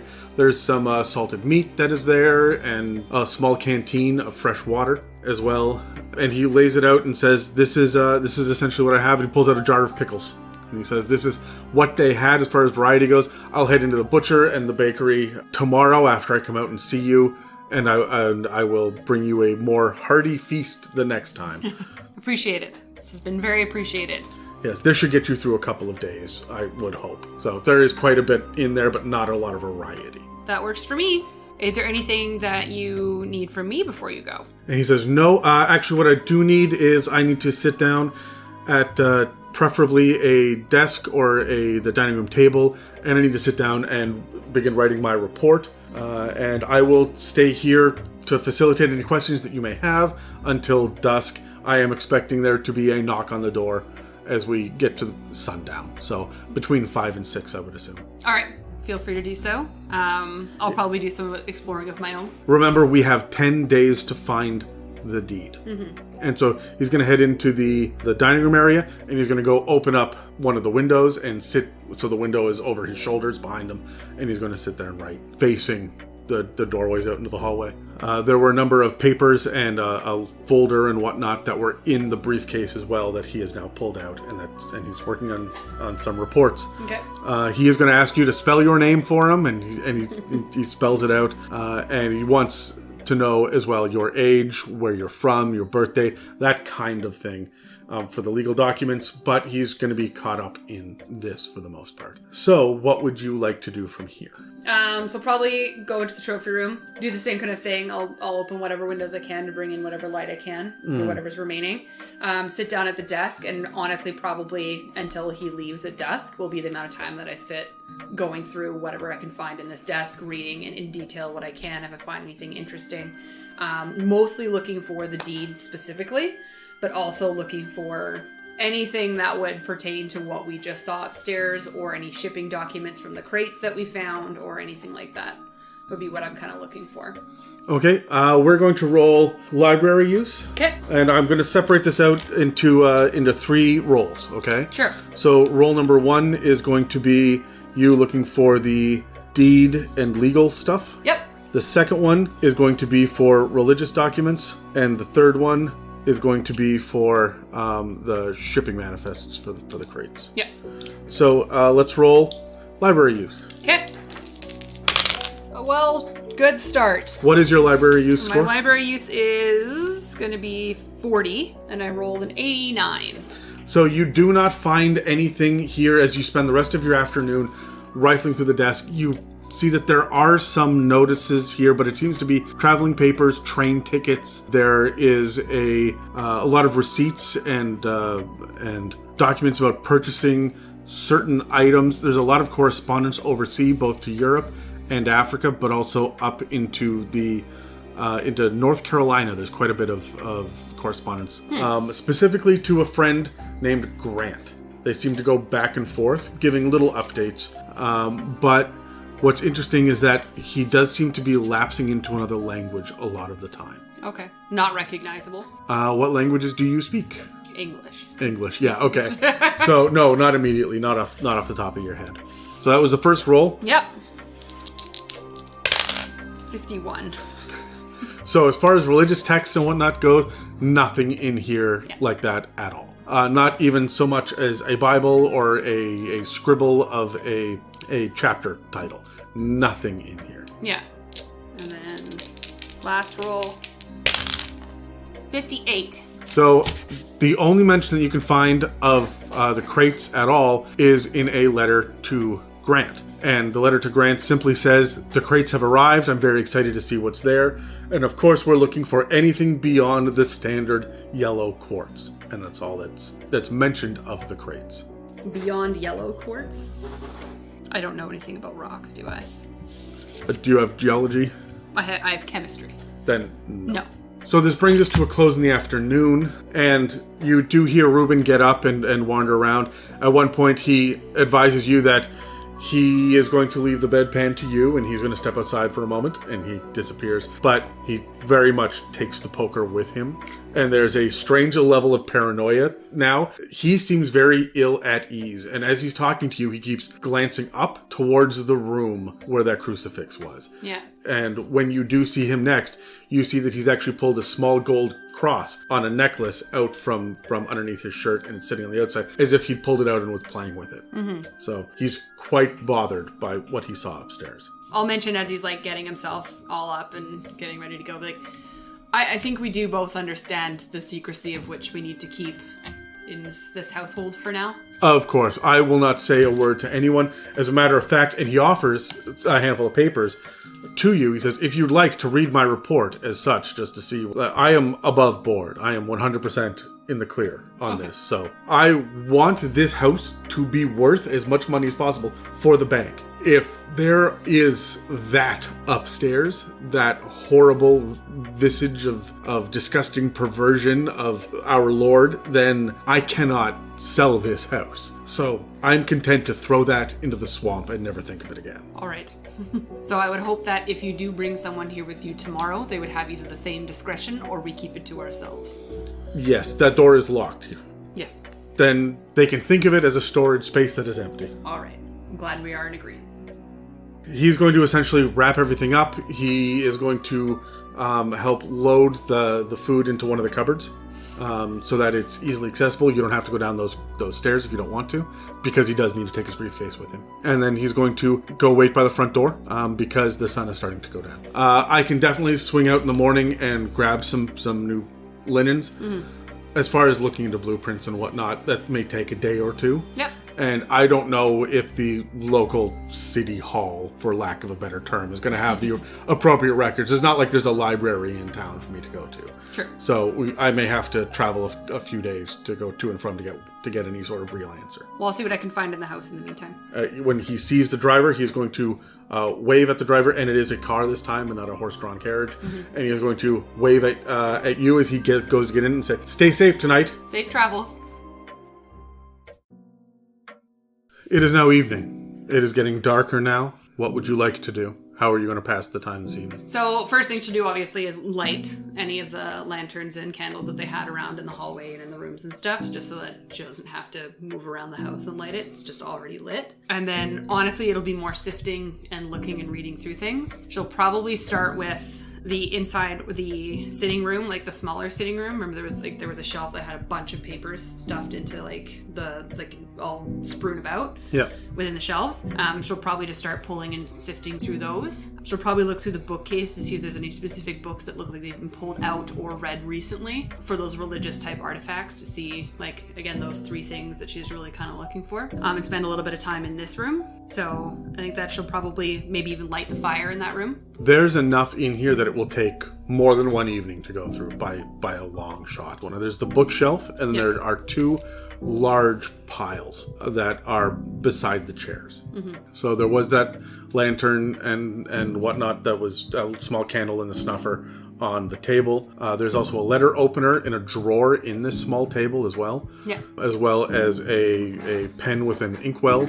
You're going to spend the majority of the time in this room? Yeah, I think I probably will. I think this will be one of the rooms that I try and figure out more. I might actually add to what I'm searching through and see if I can find any more information between the relationship between him and Grant. Sure. Like if there's more letters between the two of them. Mm-hmm. Just because I feel like he knows about what's upstairs with the stones and stuff.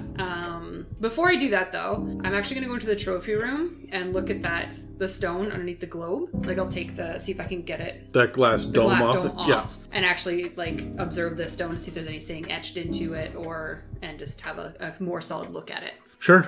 Let's do a spot hidden on that. Okay. That is going to be a success. As you pull the dome off, the dome was covered in dust and whatnot before, and you get a bit of a clearer look. It is dark outside now, and there's not as much light that's coming into this room through the window. So what are you walking around with, the flashlight or a lantern or I'll candles? Probably walk with the flashlight, and then it's just the ones that I lit that are the regular lighting in the hallway and stuff. You see that there is a unique streak of color through this piece of quartz. The color at first glance seems to be kind of a magenta color through the yellow, and you can only see it from a certain angle. As you move, it seems to shift between turquoise to a sea foam green through the spectrums of purple, and it seems to be shifting even when you stop moving the flashlight and you're just standing still looking at it. The color is almost playing tricks with your eyes. I would like you to roll a sanity check. I did not.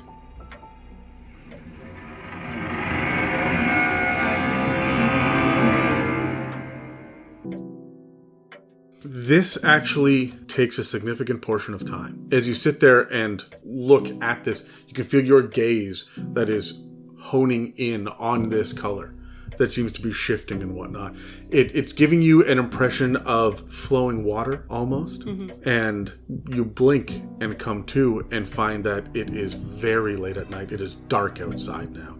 And the flashlight in your hand has gone out. The battery has reached the end of its charge. Oh. You have been here for a long time. The lanterns out in the hallway are burning low, and 2 of them are already out of oil.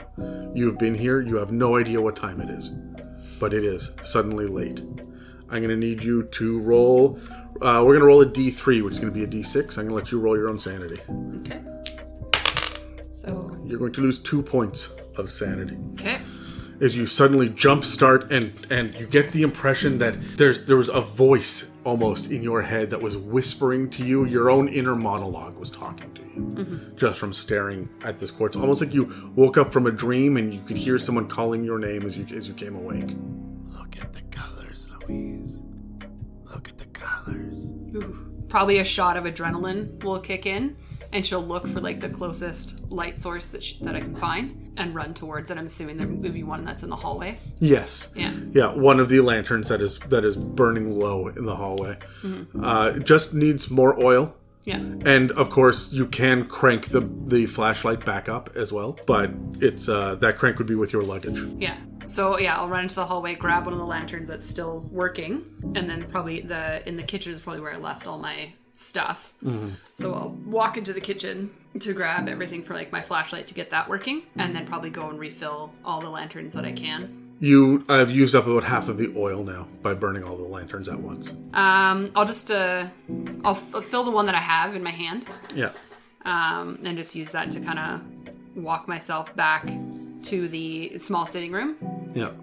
Is the fire still lit in there? It's still lit. It's burning low. Okay. It's mostly embers, but there's still a little bit of flame in here. This room is warm, and the rest of the house is relatively cold now. Well, I'll just reliven the fire to bring some natural light into the room from the fire, and then sit in not the chair that it had occurred, probably the other chair that's across from it. Okay. And then sit there and deal with my flashlight and sure, crank it back up. Get it all cranked up. Yeah. Yeah. And can I get a listen check as well, please? So my listen is only 58, and I rolled a 68. It is strangely quiet in this house. You're used to a little bit more moving and bustling around and being from a town that's not surrounded by wilderness. Yeah. Like this. What you do hear is the sound of birds, crickets, bullfrogs. And if you really strain your hearing, you can hear the gurgling of the fountain. But it is quiet and still, and the crackling of the fire is probably the loudest thing around you besides your own breath.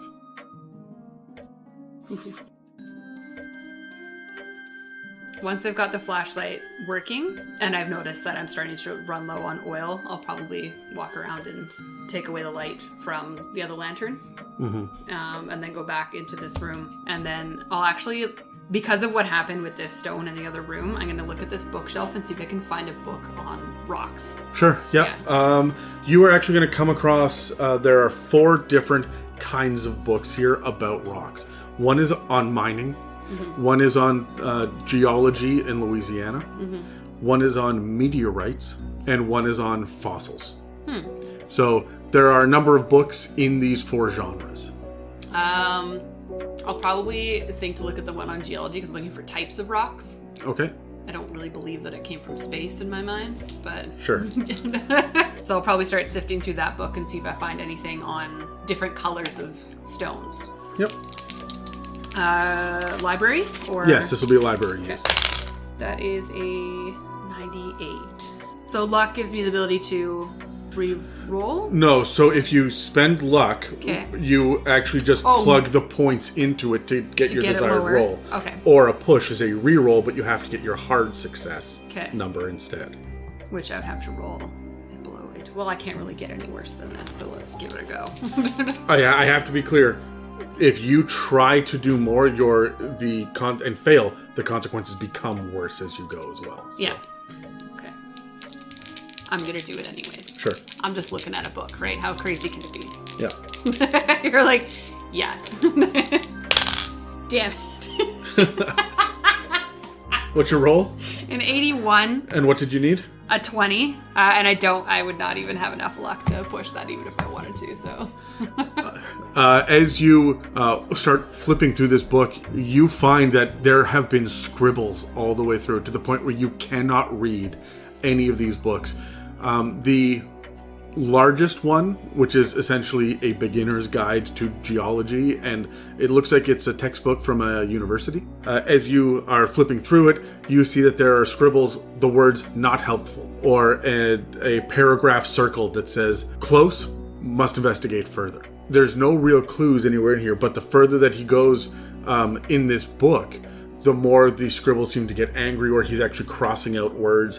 Looks like a few pages have even been torn free. And not as if preserved nicely, but like half of the page is still there and it's ripped diagonally through it. The other books seem to be in even worse condition on geology itself. Just for curiosity's sake, because I'm sure that took some time to sift through these books. It's starting to get later and later and later in the evening. Oh, it's well past midnight at this point. Okay, so what she'll do is she'll probably, while she's sifting, she'll probably let the fire start to slowly die out and then start making her way upstairs towards the bedroom with her flashlight. Extinguish any of the other lights that are within the hallways as she's going. But she really kind of wants to know what cut her hand. So on her way up the stairs, she's going to scoot into that room to the right, also where the shotgun still is. And so she'll scoot in there, and then she'll kind of look into the crate. She'll use her flashlight this time to carefully sift through, see if she can figure out what cut her hand, because she doesn't believe it's a rock, so there might be something else in there. Sure. Roll spot hidden. Okay. Regular success. The regular success, as you are in there focusing on this crate, you are moving your hand through, and you find that sure enough there is something sharp there. And when you pull it out, it seems to be relatively light. It seems to be a piece of pottery that looks like it has broken in transit.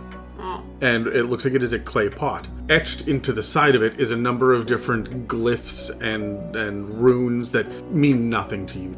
So with that, what she'll do is she'll gather up the shotgun, take one more curious, flash around the room, see if she spots anything. There's that stain that's on the wall, and it seems to be wet. The stain itself is actually wet now, where it was a dry stain before. There seems to be like a gleam to it. She's gonna go touch it.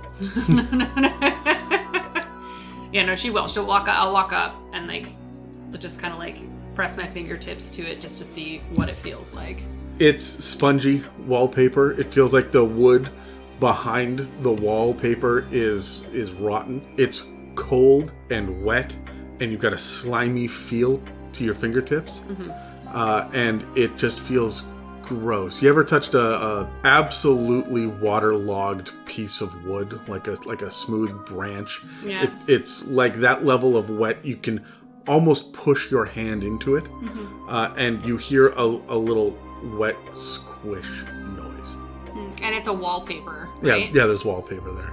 So what I'll do is I'll put my flashlight on one of the crates, so it's pointing towards this wall. Yeah. And then I'm actually going to go and grab a piece of that pottery that was broken, and use it to actually see if I can cut away the actual wallpaper. And I'll peel back through and see if there's if it is just the wood, or if there's actually a water or a sludge between. As you peel the wallpaper back, you see that there is the wood itself that's there is just molded rot. This has a significant level of black mold and little tinges of green and white mold in it as well. This wall will need to be replaced. And it looks like there's something there's a leak in the ceiling that is dripping down through that covers this entire section of wall. It's about 3 feet wide and from ceiling to floor. And it's just moist and wet and moldy. Does it look like it's dripping from the ceiling or coming through the wall itself?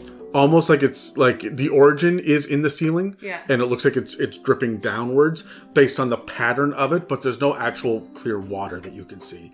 So it's probably still behind the wall. Yeah. But it's wider at the top than it is at the bottom, and there are vertical streaks.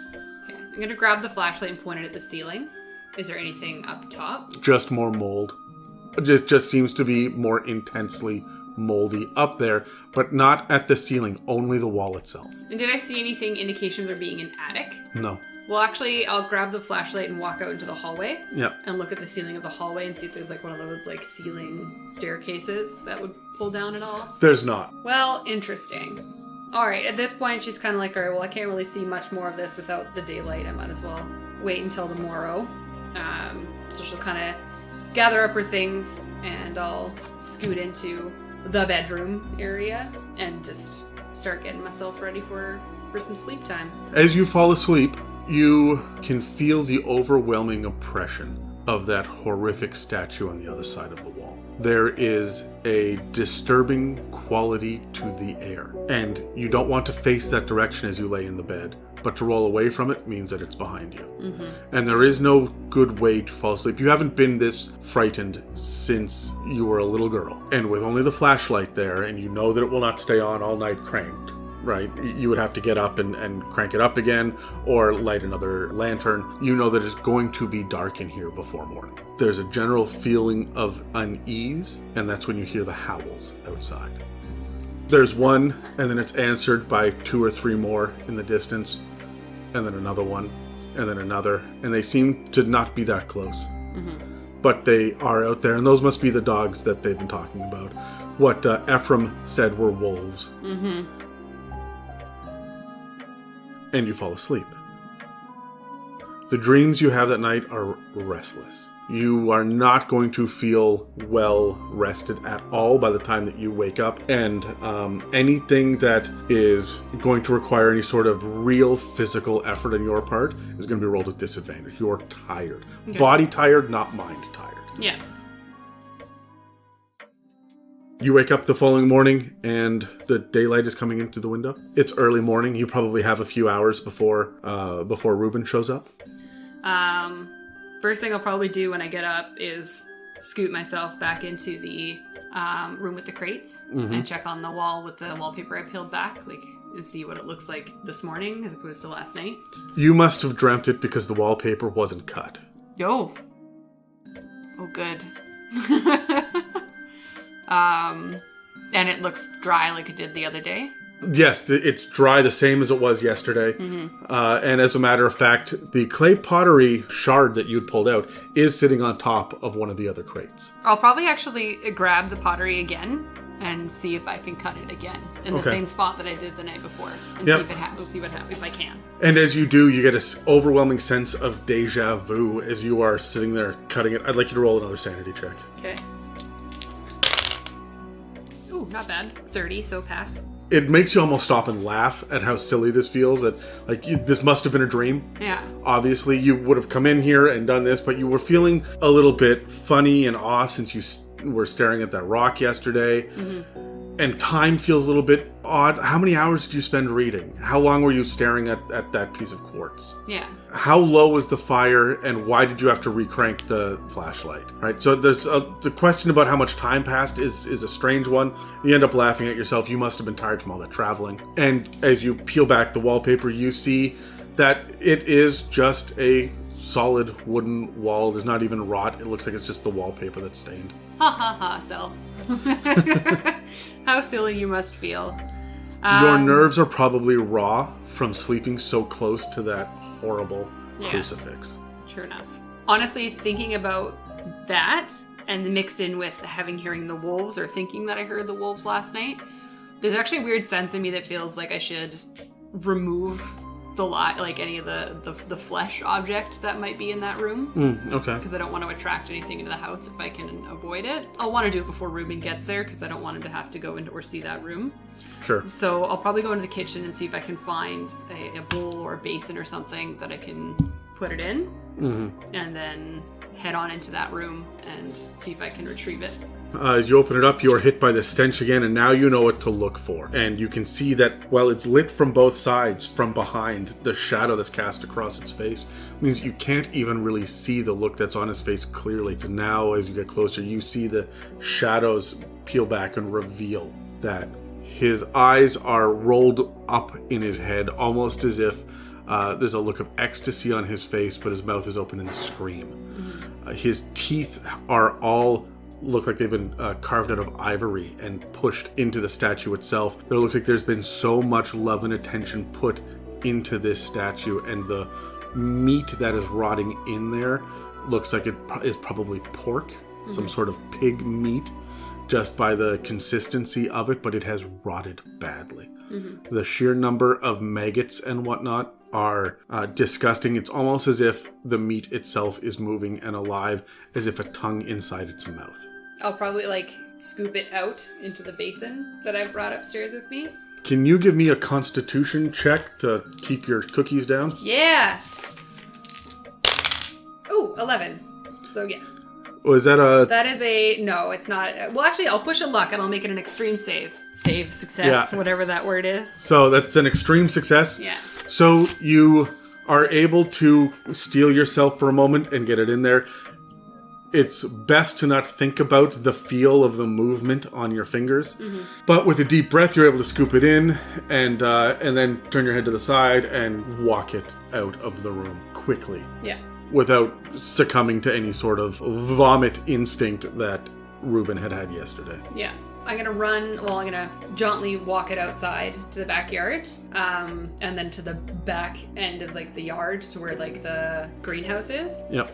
And try and toss it out of the basin over the fence as far as I can. Actually, give me a throw check. Cool. Because we have that. It lands on your... Ooh! Rolled a 12. So that'll be a hard success. So, that's excellent.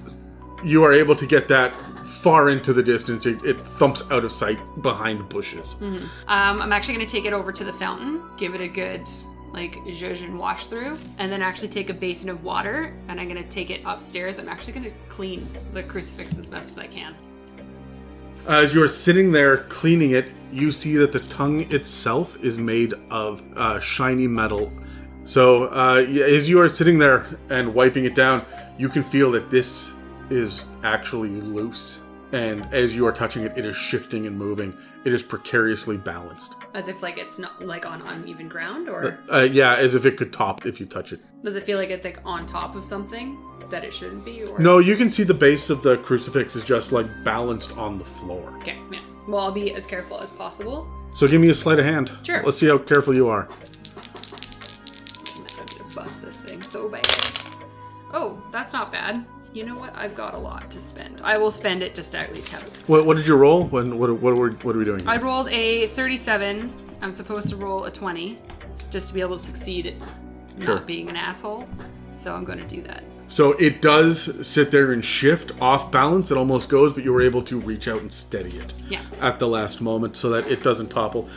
It's not quite in exactly the same position it was originally. It's skewed a little bit to the left, but it's okay. It's standing. No one would know any different. And it's not gonna move. So my goal for this whole process was to make this room more tangible and visible if someone was to actually walk in here without my knowing. The flies that are in this room will dissipate if you open a window. I was gonna say the next thing I'll do is probably draw the curtains and open up the windows and leave the door open for some airing out. Okay, and then and there's this simple wooden bench as well that doesn't even have a back to it. It's not even like a pew. It is just a carved wooden bench directly in front of it, and it is relatively small, and that's all there is. This looks like a private prayer chamber. Yeah. This little chapel with a ridiculously oversized crucifix inside. Yeah, but nothing. Now it looks almost like if someone was to see it, they wouldn't be too scared of it. No, just whoever was here was obviously hyper-religious. Yeah. All right, so that's probably what I'm going to spend most of my morning doing. Sure. Is that. Yeah, and that's when you hear the knock on the door. I'll scoot down to open said door. You can see the outline of Reuben through the stained glass. And at this point, you spend enough time with the crucifix up top to be able to see that the picture in the door is the exact same situation. The body is in the exact same position, and the eyes and mouth are in the exact same position as the statue upstairs. So there's a constant theme to both of these. To this image, yeah. Yeah, that you hadn't really noticed before because it's subtle compared to everything else. But Reuben is sitting there kind of looking through the stained glass, and he's waving through it. I'll open the door, let him in. He says, "How's your night?" A little restless and feeling a little tired today, but... I understand. I was not thrilled with our discovery last night. And so I did not sleep well myself, but it did lead me to hunt down some fresh linens. Of course, I couldn't go all the way into the nearest city to get them. I had to pay off the woman who's running the bed and breakfast that I'm staying at. Oh. So the boarding house where I am has kindly accepted my donation for these sheets. So here you are, they're fresh. Well, thank you. I appreciate it. And I have an appointment to spend my day in 2 days going into New Orleans. Okay. And I will spend a couple of days there hunting down these documents that we're looking for as well. So I will be back tomorrow morning with more groceries and whatnot for you before I head out. Okay. But so I'm going to need an actual grocery list from you. List of anything else that you may need as well. We'll come on and I'll draw that list up for you. Yep. My driver is waiting. I have to turn around and leave, so okay. I'll have to be quick. All right. I'll jot down a couple of just basic, like, meat, cheese, breads, sure, that kind of stuff. More oil I'll ask for, just because I've noticed I'm starting to run low. He says, so you're aware this will all be coming out of the estate. That's fine. I don't want to stay here in the dark. I'm sure you understand. Oh, of course. And the other thing that I have to say is that obviously you didn't find the deed. I haven't found anything yet. Okay. I spent most of my night. Actually, I don't really know how I really spent my night. But no, I was unlucky in finding what I needed to find. But I don't know if you knew that. I'll mention that I read a bunch of stuff about his friend Grant from, I'm assuming now, the North is... North Carolina. North Carolina, yeah. It'd be like, if you can find any information on this Grant person, I don't know if I found a last name or anything. No, you hadn't. No. But it's somebody that I'll mention, it's somebody that he conversed with a lot, specifically to do with these rocks. And then if he finds anything about a relationship, that would be helpful. Yes, I will look into it. A Grant that he would have known, and these rocks. You mean like the quartz that we... Yeah, the quartz that we sure. found, yeah. Yes, okay. I'll look into that and find out the significance of quartz. Yeah, there seems to be a significance in the different types of colors. I remember trying to read about it last night, but I couldn't find any information, but it looked like they were trying to figure out something to do with the different colors of quartz. So... Interesting. There might be a few different colors in those crates. Interesting. Yeah. Okay. All right, so is there anything else that I can leave you with? No. I think that all I need is more time with the house, and we'll just take it from there. If you need anything, you should know that at about 5 o'clock in the evening, there tends to be one of the supervisors from the logging camp comes this way. All of the rest of the men head down the other route. It is one large loop. Yeah. So they will head east while he does the loop west.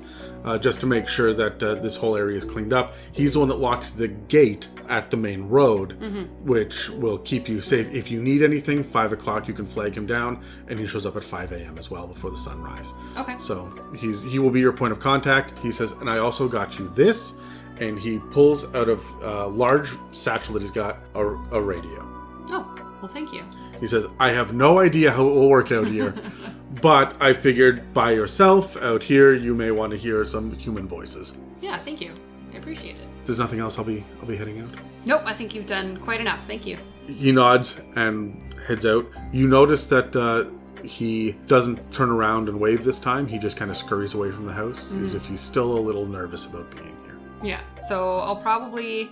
After having like a spot of breakfast, probably sitting somewhere in the kitchen, what I'll probably do is grab a stack of papers from one of the rooms, maybe from like the smaller sitting room. Sure. Just grab a stack of the papers from there, take them to the kitchen with me, and start sifting through them while I'm having my breakfast.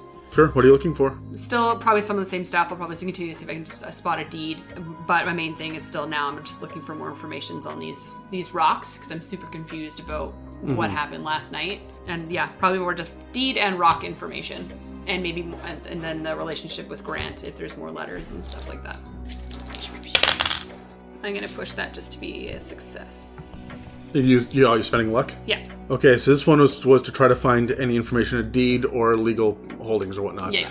And you do find some correspondence. It seems to be one of the older letters in the group. This is correspondence with one of the owners of the land development company. And it goes back and forth about the sale of the property itself. And you're able to find out exactly how much he did spend, which was well over $10,000, which was an immense amount for this property. Considering where it is and out in the swampland and whatnot, I get the feeling that your Uncle Manford was robbed. Yeah. But he seemed to have been desperate enough to get it. And he was very specific about the place where the old logging cabin was. So the next one was you wanted to look for more information about the quartz rocks as well. Yeah. Yeah, because... All right, so you do actually manage to find something, and it's in one of these letters from Grant. And it says, I remember that color as if I had seen it yesterday. Sometimes I feel I dream in that color, and all my dreams are of that shifting purple light. I feel as if it sucks the life from me. The energy comes right through my pores and out of my eyes. I think this must be a color from God. Am I, remembering that the color I was looking at, the one in the room, was purple? It was a magenta-ish yeah. that was shifting back and forth. And then the last one I was going to attempt was anything about their relationship specifically between Grant and... Yeah. Oh, I'll let that one fail. Okay. No, there is correspondence back and forth. They seem to be talking about people that they know in common. A lot of these letters here specifically about a common family friend that they both know, someone's son who had died in the war. So there seems to be a lot of back and forth about that as well. You notice that there are some very clear patterns to how they are talking, how Grant is talking to your Uncle Manford. Mm-hmm. And it seems to be direct responses first. A lot of times it says, to answer your first question, or later on there'll be a paragraph that just says, and of course, yes. Mm-hmm. And then later on, and so there's very little context given a lot of times. However, there are the occasional in-depth rambling or a new update about what's going on in Grant's life. You do find out that he has a son who's a bit of a philanderer, who is consistently womanizing and has been known to fraternize with the help, which is why they've had to move him away from his place in New York City and back out to North Carolina because one of the help got pregnant. All right, so that was kind of what I was spending my morning doing with my breakfast, so just kind of sitting there absorbing as much information as I can. I'll probably spend some time maybe just looking for specifically the deed, just spend some time, any paper I can find. But I think I'll actually start in the bedroom. Sure. So after breakfast, I'll probably just scoot myself upstairs and then start going through any drawer that I can find in the bedroom, underneath the bed, searching through pockets of clothes that might be in there just to see if I can, because I feel like if it's a deed, it'll be more personal. It might be in his room. Yeah. So I'll spend some time in the room sifting, because I only looked through the one drawer and found the keys and moved on. Right? You looked through the drawers. Okay. Yeah. Got you. With your extreme success, you sifted through. Yeah, you went through a lot of it. All right. But sure, we can go do that again. Give me a spot hidden as you're looking through. Woo! Oh, look at that. I rolled a 2, so that is an extreme success. As you are searching through the room, you find that there's actually a suitcase under the bed, yeah, which has a bunch of linens in it as well. Oh, good. And there are a number of different articles of clothing in here beyond just your uncle's size. And then you find as you pull that suitcase away that there's a hole in the floor. Oh. It seems to be about a foot wide. Yeah. And it disappears into this space between the two levels. Is it cut or broken into the floor? It looks like it was purposefully broken in, but it's not jagged by any means. Yeah, not like someone's foot went through the floor. No. It was purposefully... Yes, but it was definitely under the bed, underneath a suitcase. I'll probably grab my flashlight. Is it it's a foot, so I can probably try and look through with the flashlight? Okay, I'll go grab my flashlight and then see if I can have a look. Sure, give me a spot hidden. Okay. Ooh. Well, alright, I'm going to push it. You're rolling a lot of 80s. Yeah, and that's too far to push luck, so I'll just... There are a lot of shadows down here and whatnot. You may have to move the bed. Okay. But the bed is a large 4-poster bed, and will probably require help to do that. What I'll do then is... Do I feel like there's anything else in this room that I haven't quite sifted No, through? you've gone through pretty much everything. Pretty cleaned. So with that, what I'll probably do is my afternoon, I'll probably scoot into the room with the crates. And I know I'm tired, but I'm going to see if I can open up any more of these crates myself. Sure, absolutely. Let's roll a strength check with a penalty die. Is that a 98? It's a 98. This crate itself is nailed shut, and while you are able to splinter the wood, the bar itself ends up getting jammed and wedged in there, and the poker gets stuck, and it's got a little bit of a hook on the end, and it gets snagged on one of these nails, and now you're not able to pull it back out. No. So there is a poker. The end of it that's sticking out is not sharp, like you're not going to cut yourself on it as you walk by, but it is now sticking out into the middle of the room. Yeah. Well, there goes that plan for my afternoon. I guess what I'll do is I will... Do I see any other, like, tools within the house? Like... There are gardening tools down below in the root cellar. Yeah. There will also be other tools probably down there. That's commonly where you would find them, would be down there. There's not a tool shed around, but he was obviously really handy. Yeah. So there must be tools around somewhere. Okay, I'm going to scoot back down into the cellar. I'm going to see if I can find something like a sledgehammer or something with some weight to it. You will find a hammer, and you will find an actual pry bar down there as well. Perfect. But the pry bar itself is not like a crowbar. This is a 5-foot long piece of iron with a relatively sharp end on it. Not enough to cut something, but you could drive it in between bricks and break them apart. Yeah. Right? So the idea would be that you would use this it weighs like 25 pounds. Yeah. And you're able to wedge it in and then hit the end of it with the hammer. Yeah. To drive it in further and then use it to pull things open. This is great for uprooting stones and pulling apart bricks. It's probably overkill for the crates themselves, and you would know that if you were to mishandle this upstairs, you could actually injure yourself pretty badly. Yeah. But it's that and the back of this claw hammer are going to be the two best ways that you would have to go about this. Other than that, you have trowels and shears and gardening equipment. Okay. For the most part, and the odd screwdriver. Well, I'll grab the screwdriver and the hammer. Yeah. I'll leave the bar. I just don't think I'm going to be able to comfortably carry that upstairs myself and be able to use it properly anyways. And then scoot myself upstairs. And then what I'll probably... Because the back of this hammer would have like you could remove nails type thing. That's the right? claw, yeah. Yeah. So what I'll probably do is use the screwdriver try use the hammer to pry it a little bit to get some of the nails loose, and then use the hammer to try and break out the nails instead of breaking the wood. Sure, okay. And that'll be my new process. This is going to take you a while. I'd like a sleight of hand, not to find out if you can, but to find out how long it takes you. Yep. And which crates are you working on? Remember, there are now 6 that are unopened. One of them has this poker sticking out, and 2 in the closet. I'll probably do the 2 in the closet, just to be in a different part of the room for a little while. Start with those 2. Roll a 6, so that is and I'll spend 2 to make that an extreme success. You are able to break these open relatively easily. These are not the same kind of crates as the other ones. The other ones look like they're from international shipping and whatnot. These seem to be more personal. And when you crack them open, you're able to open up both of them relatively easily. They have 4 nails in them each, and they will pop right out. There's a piece of paper that is sitting on top of what looks like a lot of very thin objects that are wrapped in newspaper. So there's a piece of paper that is folded, and it's not in an envelope, but it's definitely a message. Okay, I'll read said message if I can. And it says, Dear Mr. Madison, we have completed the project. It has been at a great personal cost to do it. We lost many members out of our employment, and I myself no longer sleep at night. I would thank you to not use this kind of material ever again, and I recommend that you break it and shatter it and send it away. To look upon it is to tear one's mind apart. Ooh, I'm gonna look upon it. I'll reach in and grab because I'm assuming, is it small? Whatever is in this is much different. There are a number of small, thin wrapped pieces in this crate. All right, I'll spend the time to empty it out and unwrap them. Okay, as you do, you see that these are shards of what you think of at first is glass.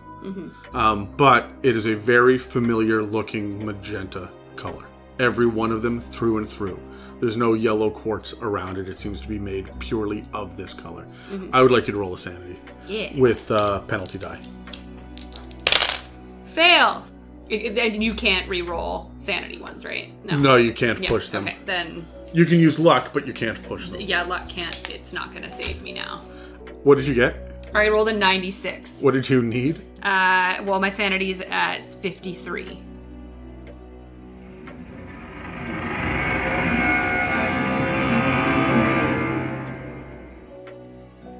As you sit there and look upon these, as you unwrap them, you begin to drift off again. And the most overwhelming headache rips through your head. It seems as if looking through these pieces of this colored quartz warps the world on the other side of it, and as if it's underwater and constantly rippling.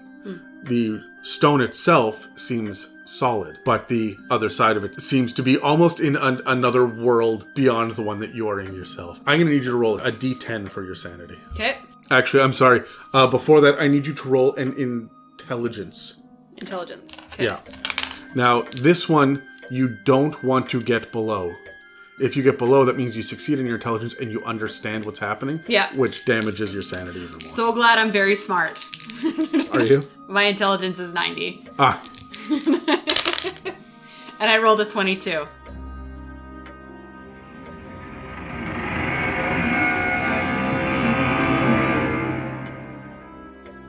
So you understand looking through this, that this immediately takes you back to that moment last night and what seemed like a bit of a dream and you spacing out. You remember now that time passing. You can see yourself just sitting there staring off as the flashlight got dimmer and dimmer and sputtered and died. You can see yourself almost as if you were outside of yourself looking in, just frozen in place like a statue, barely even breathing, as there are canine shapes, small low shapes that pass by the windows. It fills you with an intense amount of unease and dread, and you can feel that you're going to throw up. Now I would like you to roll a d10 to see how much sanity you're going to lose.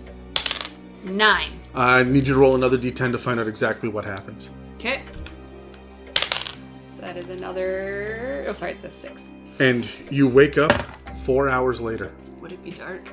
Not quite. Okay. It is now late afternoon. Yeah. And you wake up. The upper part of your body is between the two crates. The one that you looked in first was full of these pieces of this strangely colored quartz. And your feet are sticking out of the closet. You've crumpled and you're very sore now. Mm-hmm. And it takes quite a bit of effort to get up. Your head is just pounding. And it feels like having your face pressed against the floor, like there was almost something banging on the underside of the floor against your temple. That's how much your head absolutely throbs in this moment. You're able to drag yourself away, and in this moment, you know that to stare back and look at those right now would be more than you could even bear. Mm-hmm. You have no recollection of anything that's happened in the last 4 hours. The only thing that you know for certain is the fact that you are completely and totally exhausted and you require a nap. You have to sleep. Okay. So I'll probably slunk my way down the halls into the bedroom and then just plop myself on the bed and go to sleep. How long are you going to sleep for? Let's roll a d12. So maybe you sleep 12 hours. I sleep for 6 hours. You wake up, mouth dry. Mm-hmm. The headache is still there, but you wake up, you think to the sound of scratching. Again, you were having these weird dreams. And it wasn't quite as restful as you would like. At this point, you haven't eaten in almost 12 hours. It is dark now. Mm-hmm. And where's your flashlight? Don't really remember. Probably downstairs because you took it down into the... To the cellar with me. To the cellar. So it's probably in the kitchen.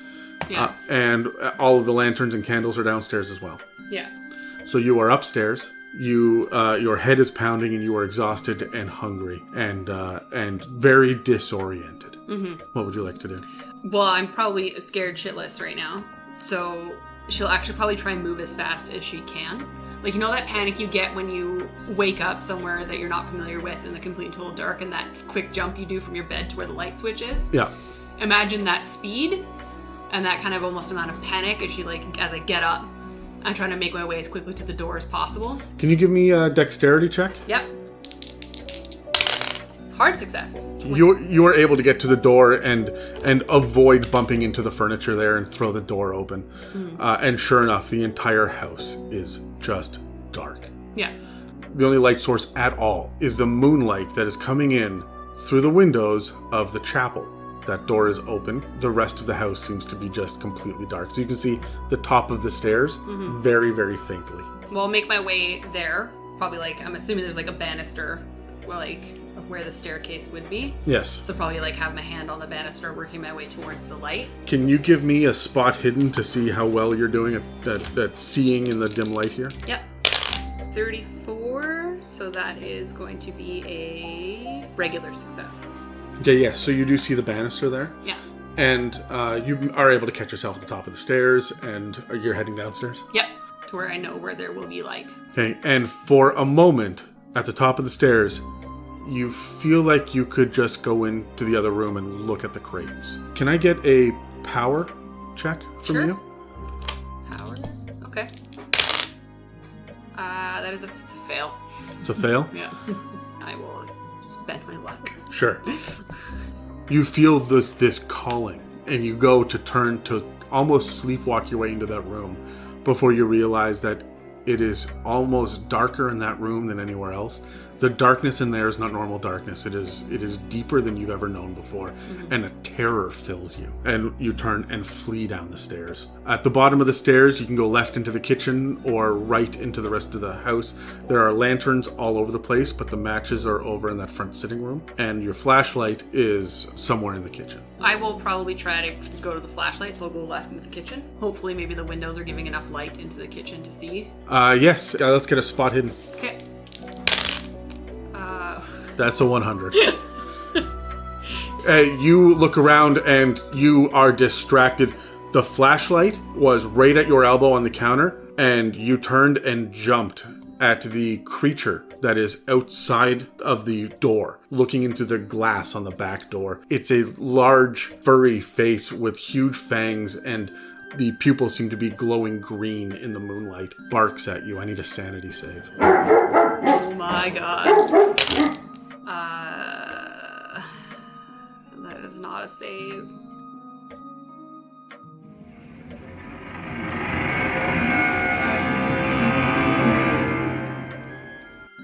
Okay, let's roll a d6. Okay. 4. Okay, so lose 4 sanity. Okay. And you jump and scream because of that 100. Your elbow hits the flashlight and it falls, and the lens and bulb shatter on the ground. And that is when the dog that is up on its hind legs, front paws on the door, starts barking through the window. It can see you, and it moves its head, and you can see that the green light was actually just the moonlight glinting off its eyes. It seems to be a large white albino shepherd. Does the door look sturdy enough? I can determine whether it's sturdy enough to hold this dog back. Yes, okay. It is. The glass, maybe not, but the door itself, sure. Okay. And you know that it would have had to come up these 6 steps, and it's peering in at you. Okay. Well, I'm gonna back up into the hallway Yeah. to where I know where the matches and a light source is, which you said was the front room. That's right. The trophy room or the sitting room? You were lighting the fire in the sitting room room. before, so Yeah. that's where the matches would logically be. So I'm gonna walk backwards for a little bit until I can't see it anymore. Yeah. And then turn around and scoot as fast as I can, as carefully as I can, into the hall room where the matches and stuff are. So you go in there, you're going to have to fumble around. Give me another spot hidden to find the matches. Is that another 100? Yeah. You're having a terrible night. I would like you to roll a D10. 9. You just gained a new phobia. Okay.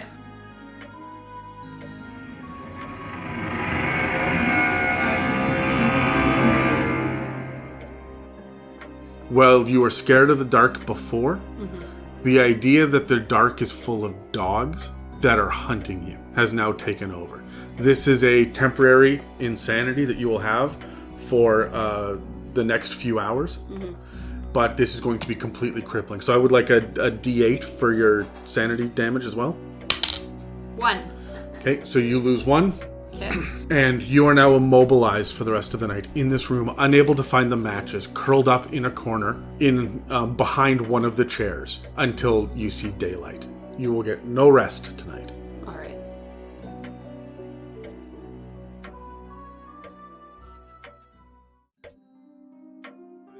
It becomes dawn the next day. There's a crack of light that is coming in through the window now. You've been staring off by yourself. And as the light starts to come in a little bit, you actually hear scratching noises in the ceiling above.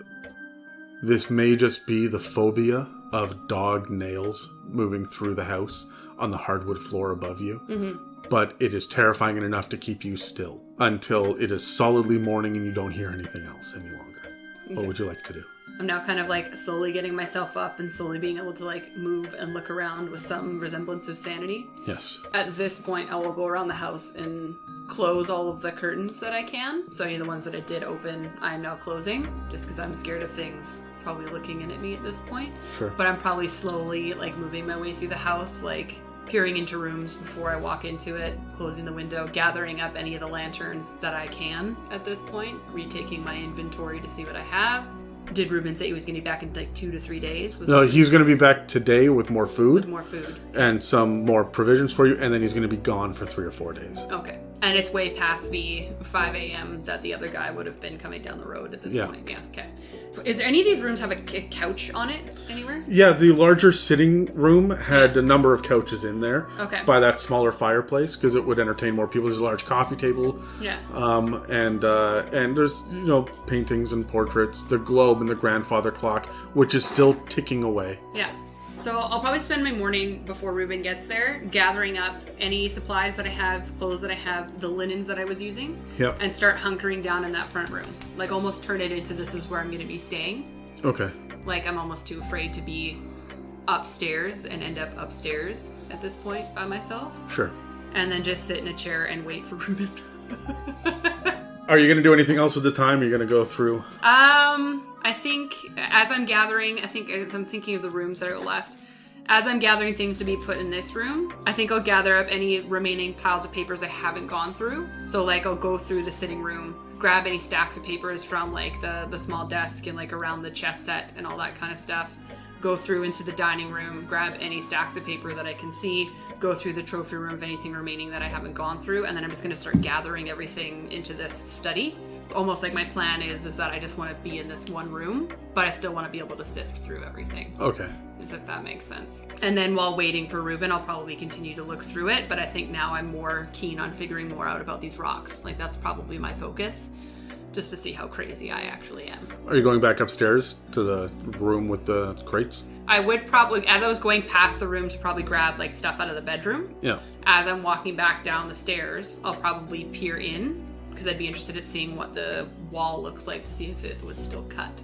It is not. It is back to its original. And the pottery piece is still there too? Yeah, the pottery piece is still there. The room looks exactly the same as it was before, except the wallpaper is back to the original position as if it had never been peeled back in the first place. And then if I look at the crate that I did bust open that has the pieces in it, is it still busted open? Yep.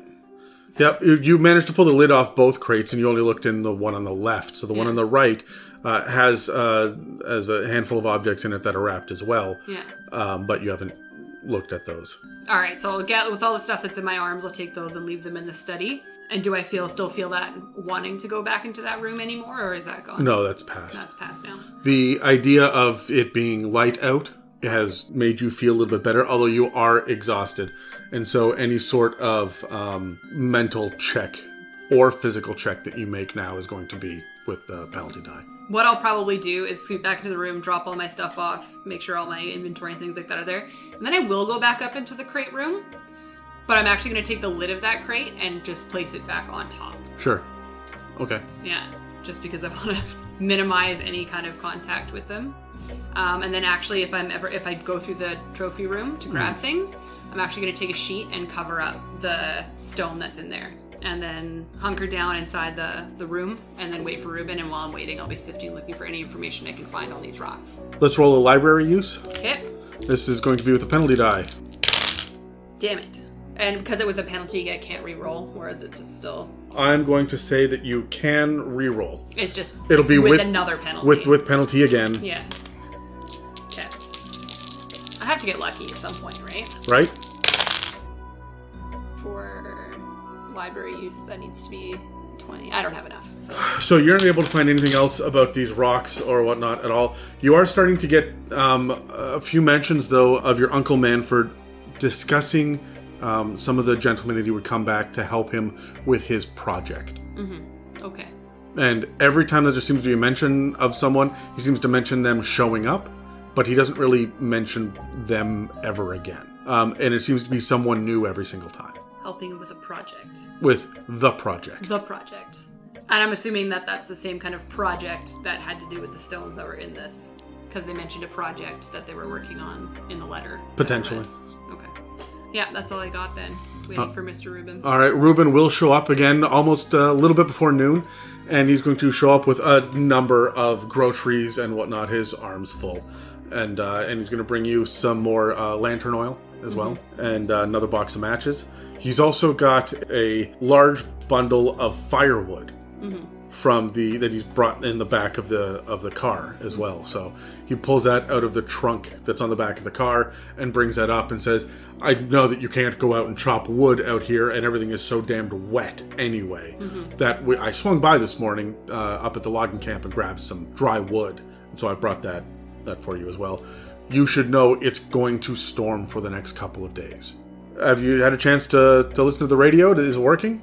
No, I'm sorry. I just, I fell asleep, I think. No, I haven't slept. And he stops. Are you all right? I'm not sure. I'm not entirely sure. I'm tired, but I'm not tired. I think I just need some sleep, some proper sleep. And I need to find out what these rocks are. Oh, okay. All right. I am out of town for a few days. I can understand that this room upstairs must be weighing on you, especially at night. It bothers me just being here. So maybe when I come back, we will get you into town. There's a little diner in there. You and I can go out for dinner, and we'll talk about setting you up in the bed and breakfast. Okay. But I know that they're full up until the weekend, which is when I'll be back. So. All right. But the gentleman from the logging, he still is doing his rounds for the rest of the week? As far as I'm aware, yes, at 5 a.m. and 5 p.m. Although when it storms, they tend to duck out early. And if it's lightning and thunder, of course, they don't go into work. Understandable, for sure. I will see you in a few days. There's a little special present in there, too. I don't know if it's something that you're interested in, but if not, no harm, no foul. And he throws you a wink and heads on out. And inside, you find, with all of the groceries and whatnot, some tobacco. Oh, nice. I will probably light one up right now. Does your character smoke? No, but she does now. I'm thinking she's an artist. I'm sure she's not unaccustomed to it. What would you like to do? In fact, that's probably what she'll do. She'll actually, stand, go to the kitchen and, actually, no. Okay, before she does that, what I'll do is I'll grab all the provisions, bring them into the kitchen area. Slowly, though, because I feel like she hasn't quite been in there completely yet because she saw the dog out the door. Yeah. Take that time to step outside that door and see if she sees anything. No. No? Are there any, claw marks on the door at all? Nothing. Well, she'll probably spend a little bit of that time putting anything that used to be in the cellar. And when you go down there, you see that there are so many flies and bugs down here. That all that rotten food is still down there, and now you brought fresh air by opening that door. Yeah. And it's almost like the air is alive down here.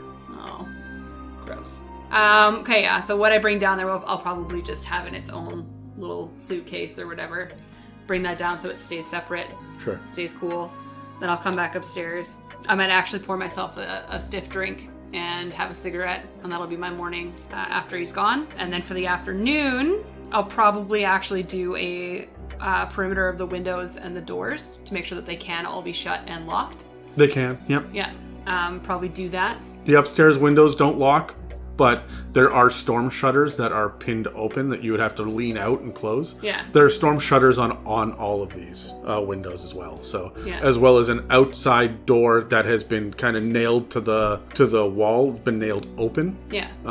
For both the front door and the back door. And these are almost storm doors as well that can be pulled back and latched from the inside for hurricane season when it blows through. Yeah. So knowing that there's storms coming, I'll probably spend most of the early afternoon, morning, afternoon, shuttering all of those, making sure they're closed and locked. Also thinking keeping the dogs out at the same time. Yeah. The house itself now is in perpetual gloom and shadow. And then I'll probably just go light a fire and just hang out in my nook in the sitting room. Sure. And just continue to sift through these papers and see what I can find. Give me another library use. Okay.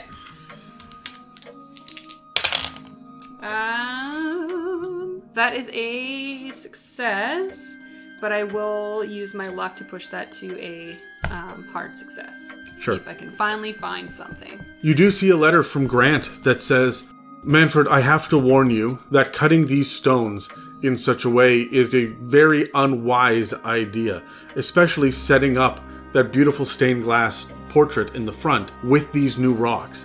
Every time you look out the front door would be you peering through this quartz.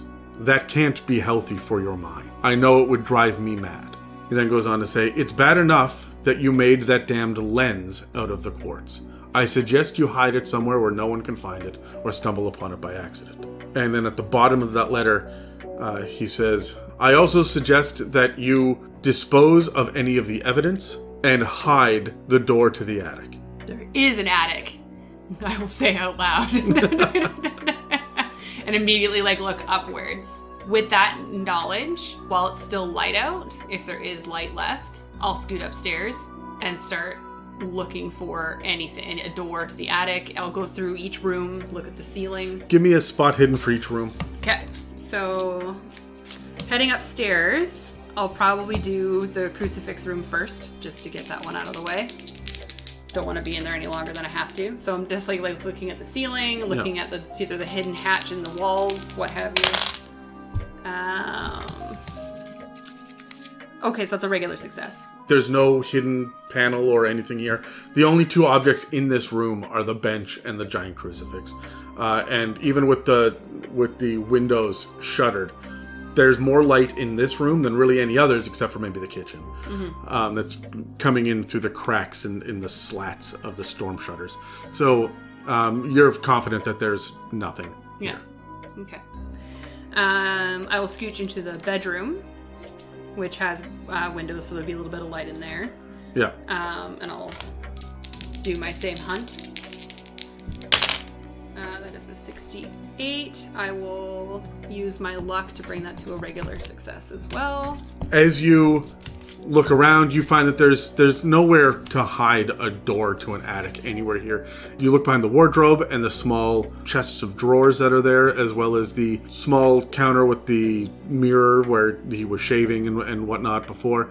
There's nothing anywhere there. You do remember there's a hole in the floor underneath the bed, which you haven't checked in on again since. Yeah. But there's no way that there's an attic underneath the floor, right? So there's nothing else in here. Yeah. My brain is also assuming that if the furnace is pushing air into the floor, that's how it would come back up to keep the bed warm, is my own personal thought process. I know it's going to be dark in there, so I'm going to grab one of the lanterns. Sure. As full of oil as I can make it, and then scooch my way into the room with the furnace in it. Yep. And then give that one a good once over. I don't have enough luck to do anything. I'm going to risk it for the biscuit. Gonna push it? Yep. Let's do a re-roll. Is that a hard success? Because you pushed it? So that would be for spot hidden. That is just a regular hard success. But what I will actually do is use that luck to make it a extreme success. So now you are walking around in this room. There's nothing in here except for the furnace and a pile of clothes. Mm-hmm. However, you duck behind where Reuben was before, and using the lantern to peer into these shadows. and you find that there's nothing, there's no doorway, there's no hatch, there's nothing here, but you do see that behind the furnace, carved into the back of the furnace, there are 15 scratches that looks like they're tallies. 3 groups of 5. We'll bank that knowledge. Now I'm going to go back into the crate room. So these crates, are they stacked up against a wall or? Yeah, yes, they're all over. A couple of them are stacked too high. Yeah. So it is very likely that there would be the only place up here to hide it. Yeah. A door would be behind a couple of these crates. Oh, good. Is there any space for me to weasel and try and squeeze between the crates, or they're all just stacked right up against each other? They're stacked up. You're not going to be able to really get around it, but you could peek an eye in there. Okay. But not a body part thicker than a finger. Alright, well, I'll do my best at peering to see if I see anything through these crates before I start trying to move them. You are pushing your luck. How much luck do you have left? Only like 6 if I do this. Okay. I'm just thinking that, like, I am not going to be able to strength check move these if I don't have to, basically. So yeah, I'm going to peer through these. I'm going to push that to a luck, move it to being at least a success. Okay. Yeah. And you do see the outline of a door frame and a small iron ring in place of a doorknob. So now I know that there's an attic up there, obviously. And then that's where it would go up. Also, with your spot hidden, you will notice that the stain on the wall is wet. Oh good. Oh, fantastic. I guess I'll attempt to strength move one of these crates, at least enough for me to be able to squeeze into where this door is. Well, there's one on top and one on the bottom, and if you just topple the one on top, that would be relatively easy to do. Okay. So why don't you... I would normally make you roll with a penalty dice because you're tired. Yeah. But because you're just shifting at shoulder height, you're able to push. I would have given you a bonus, so we're just going to do a straight roll. Straight roll just to shove it off. Yeah. All right, here we go. Yes, that's a regular success. It creaks and moves, and there's a loud crash as it falls over, and the crate breaks. It doesn't split open, but it does crack and break as it falls. Mm-hmm. And you can see the top half of a door. Is there enough space for me to, like, stand against that wall and use my feet to push the crate away from the door? No, yeah, I know what you're trying to say. It's too far. You would need to pry it away from the wall to be able to do that. Yeah, okay. So maybe I'll do that. I'll clamber down. Yeah. And try and see if I can just push it away from the wall enough that I can use my leg strength instead of my arm strength. Sure. Yeah. So I'll, at first, just try and give it a pull away from the wall as much as I possibly can. Not with the intent of moving it away completely, but just enough space that I can wedge my body in there to use my body weight to push it. So 66. I don't have enough luck to do that. With that attempt, because it's a fail, I'm not quite able to do it. I'll look around to try and find the hammer that I was using. Yep. And see if I can use that as almost like a wedge to give it some space between the wall. So let's roll again. You'll need a hard success this time. Okay. Just a regular success. As you're sitting there pulling on the hammer, you actually end up damaging the wall. Good. And tearing into the wallpaper a little bit. And the crate shifts, but not enough. You know that to try to do this again would just damage the wall further. Yeah. The wall is going to give before the crate does. I'm trying to think if there's a way for me to just break the crate somehow. But these are the ones that are the stronger crates, right? Yep, but they're just held together with nails. It's true. I will probably try and just dismantle the crate itself. I don't see why you wouldn't be able to just do this over time. If you're going to take your time, it'll take up probably the remainder of the afternoon. Yeah. To pull this crate apart and deal with whatever's inside and get to that door and whatnot. Okay. And you'll need to eat food, so this will take us to the evening. Yeah, I'm managing a montage of, like, taking out a couple of nails and then just, like, taking a minute to rest staring at this door. Yeah. And then I run downstairs, eat a snack, bring back up, every time I come back upstairs, I'm bringing up another lantern with me. Just filling the room with lanterns. Sure. And it is dark outside by the time that you're able to pull this apart. Inside this crate are 3 large quartz rocks here. They're fairly large specimens, which is why it wouldn't move. Mm-hmm. But each one of them by themselves, you can easily push and roll out of the way. Okay. Until you are able to clear the path altogether. As it gets later and later, the wallpaper seems to get darker and darker where that stain is. Mm-hmm. I feel like as it starts to get darker, like I'm imagining now in this room, every once in a while I'll light another lantern. So I'm imagining every corner has a lantern in it. mixed in with maybe right by that's the wall. There's a lantern underneath it as I'm ripping apart this crate on the stool. Yeah, my focus is trying to get to this door, but with as much light in this room as I can at the same time. So are these quartz any other different colors, or they're the same? They're the same. Okay. They're the same, like, yellow color that the other ones were. All right. In fact, I'll actually probably go in one of my, like, trips, and once I notice that I'm going to have to be dealing with these quartz, I would have grabbed a sheet that I'm probably rolling it on top of so that I can cover them once they're rolled out of the way. And then spend my time making sure I can get to this door. And the door has a very simple iron ring that is hanging there that looks like it's just a pull ring. Mm-hmm. However, there is a keyhole underneath of it. Okay. I have all my keys. Do any of my keys work? You found 3 keys in that drawer, in the false bottom of the drawer. Yeah. There was the one for the furnace room, the one for the chapel, and then the third one that you haven't used yet. Okay. I will attempt to use that And key. it fits and opens. Beautiful. I will pull that door open.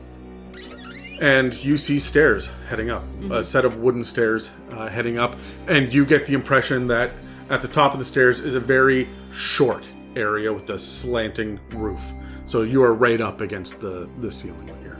Okay. I'll bring one of my lanterns up with me and then peer up and see if I can see anything in there. You find up here there's a small desk, and on the desk are a number of leather-bound books, but these seem to be small.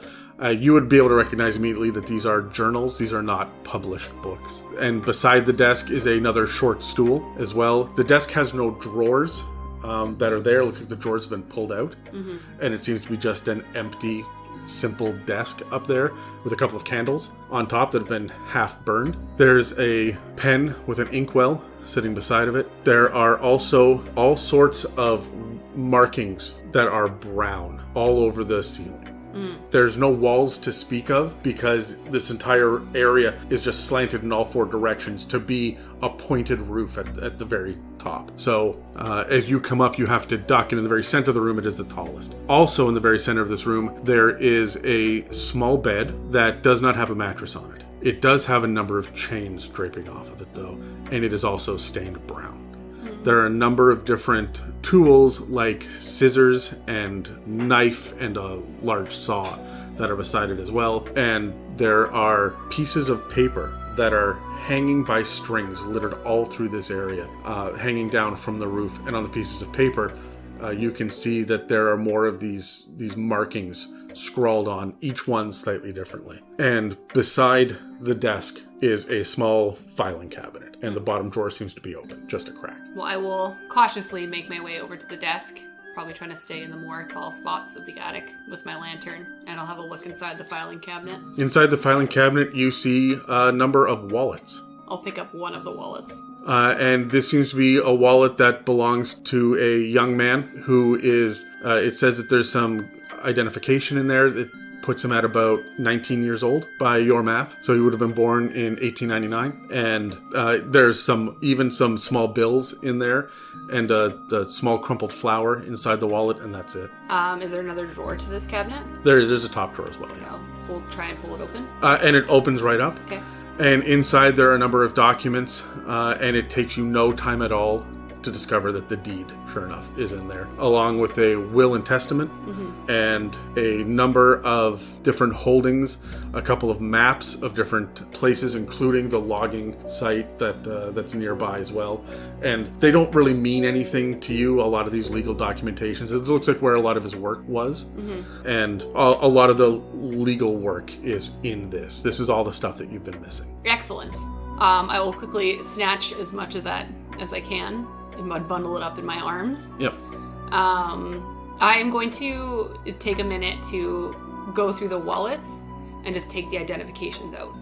Every single one of these seems to be a man between the age of 18 and 20. There's money in them. There's a couple of letters. There's one Dear John letter that's in one of them. There seems to be a half-filled out application for the military as well. So as you sit there and pull all these pieces of identification out of the wallets themselves seem to just be discarded. There's a thick layer of dust on a lot of them, except for the one where there seems to be this brown residue that's kind of crusted it closed as well. Gather up all these pieces of paper. I'll take one more quick glance around the room itself. The only thing here, those instruments that were beside this mattressless bed, which seems to be directly over top of where that stain would be. Yeah. There's also the ledgers that are on the desk as well, and that's all that's up here. Okay. Well, grab any of the paperwork that I can in my tiny little arms, and then make my way back to the door and back down. Does the paperwork include the ledgers, or are you leaving those behind? Is it enough to grab in one go? Yeah, you could get them all. Yeah, so then yes, I'll grab anything that I can out of this room. Okay. And then I'll make my way down into the crate room, grab a couple of the lanterns, pretty much, all of the lanterns that I can, again, in my little arms, and then I'm gonna scoot my way down, if I can, into my safe house room. Okay, as you get back down into the room where all the crates are, you see that the stain on the wall is now bigger, and it is wet, and it seems to be staining the floor now a little as well. Well, I am running away from it.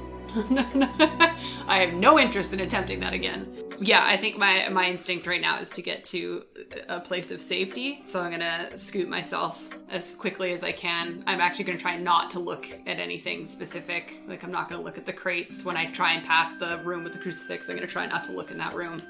I'm just straight down to your... beelining it to my safety zone. Okay. Yeah, with all the papers that I've got and I can take and handle.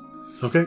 You get downstairs. What are you doing with them when you get down there? I'm going to start sifting through because I understand what the deed is. I'm going to actually look at the will and testament to see if there's anything specifically written in there of who this house is actually supposed to go to or belongs to. It is supposed to go to one Grant Flanagan. Gasp. Oh my. All right. So now I understand that that's who he's been communicating with, is Grant Flanagan, obviously. All right. And then start sifting through some of the ledgers. These seem to be specific dates that he's writing out, and he is talking specifically to Grant about everything that he's discovered and everything that he's doing. Okay. These seem to be all of the workings that he's been dealing with, but tucked in and around in each of these are these blank pieces of paper that have no writing on either side of them, and that they're just loose leaf pieces of paper that have been tucked in here. Yeah. But he keeps making references to the pages. Look at the pages for this. Look at the pages for that. Over and over again. Can you give me a library use? Yeah. Damn it. Well, no, I don't have enough luck to do that. Do I risk it? Yeah, let's risk it for the biscuit. We here for story. Let's see what we can find. Yeah, no. So you end up rifling through them, and you start on one of the later books. Yeah. So you seem to have missed a lot of the lead up to this, and he is talking about how he's figured out through these pages. When you look through the lens, you can see the truth of the world. You can see the gaps between people and where the worms live and breathe. He says that it all makes sense, and the things that he saw in his dreams and the reason that he moved to this location are all coming to fruition now. He understands how the pieces all fit together, and every time that he needs more to open up the gate, he invites another man. He says at one point, "Grant, I've run out of room in the greenhouse. I thought 13 plots would be more than enough for me to finish what I need to do here, but I have filled them now. My only course of action from here on out is to continue to put them perhaps in the root cellar. I would throw them in the swamp, but heaven forbid that they float to the surface and get found. Besides, I would keep them in the dirt where the worms and maggots can get to them. The sacrifices themselves are worth more to me than the risk. Fortunately, the logging camp keeps me in young men." That bitch. And when you flip a page, because you failed, when you flip a page, you see a particularly detailed drawing of a male torso that has been opened up, butterflied open, and organs on display. And there are little arrows pointing to some things with little messages that are written in these strange markings that were all over the ceiling as well. I feel like at that point I'm just gonna throw the letters closed and be like, I don't think I can handle any more of this nonsense. And basically I'm gonna hunker down in this room until my plan is to hunker down here until like close to that 5 a.m. and I'm gonna go see if I can get to the road and find and and meet up with the guy from the logging. All right. So what are you doing to pass this time? Probably sitting at the ready. I'm going to have the shotgun with me, loaded with my 2 shells. Sure. Have my bag packed. Have any of the legal deeds, all that kind of stuff. The ledgers, I'll probably fill a bag with those ready to go. So most of my time will probably be spent just packing and putting it together. The other thing I think of that I kind of want to see if I can think of it, when he's talking about the lens, is there anything that I can remember that I've seen or heard within this house that has anything to do with a lens, other than the monocle that didn't have anything in it? No, you haven't run into anything like that. Although there are parts of the house that you haven't checked yet. You haven't done a deep dive into the greenhouse or the root cellar, or there are parts of the kitchen that Ruben dug through quickly, but you haven't explored. Yeah. You didn't explore that hole underneath the bed, or dig through anything else in the in some of the weird like nooks and crannies. You haven't really spent any time in the dining room. So there are parts of the house where you haven't gone. Well, I think in the packing up, I'll probably spend some time maybe in the dining room, seeing if there's anything else in there that might be worth taking, any other ledgers, notes. I'm now kind of interested in seeing if I can find anything that looks like a lens. I think is now something that I'm kind of triggered to look for. Anything in the dining room. Okay, give me a spot hidden. Okay.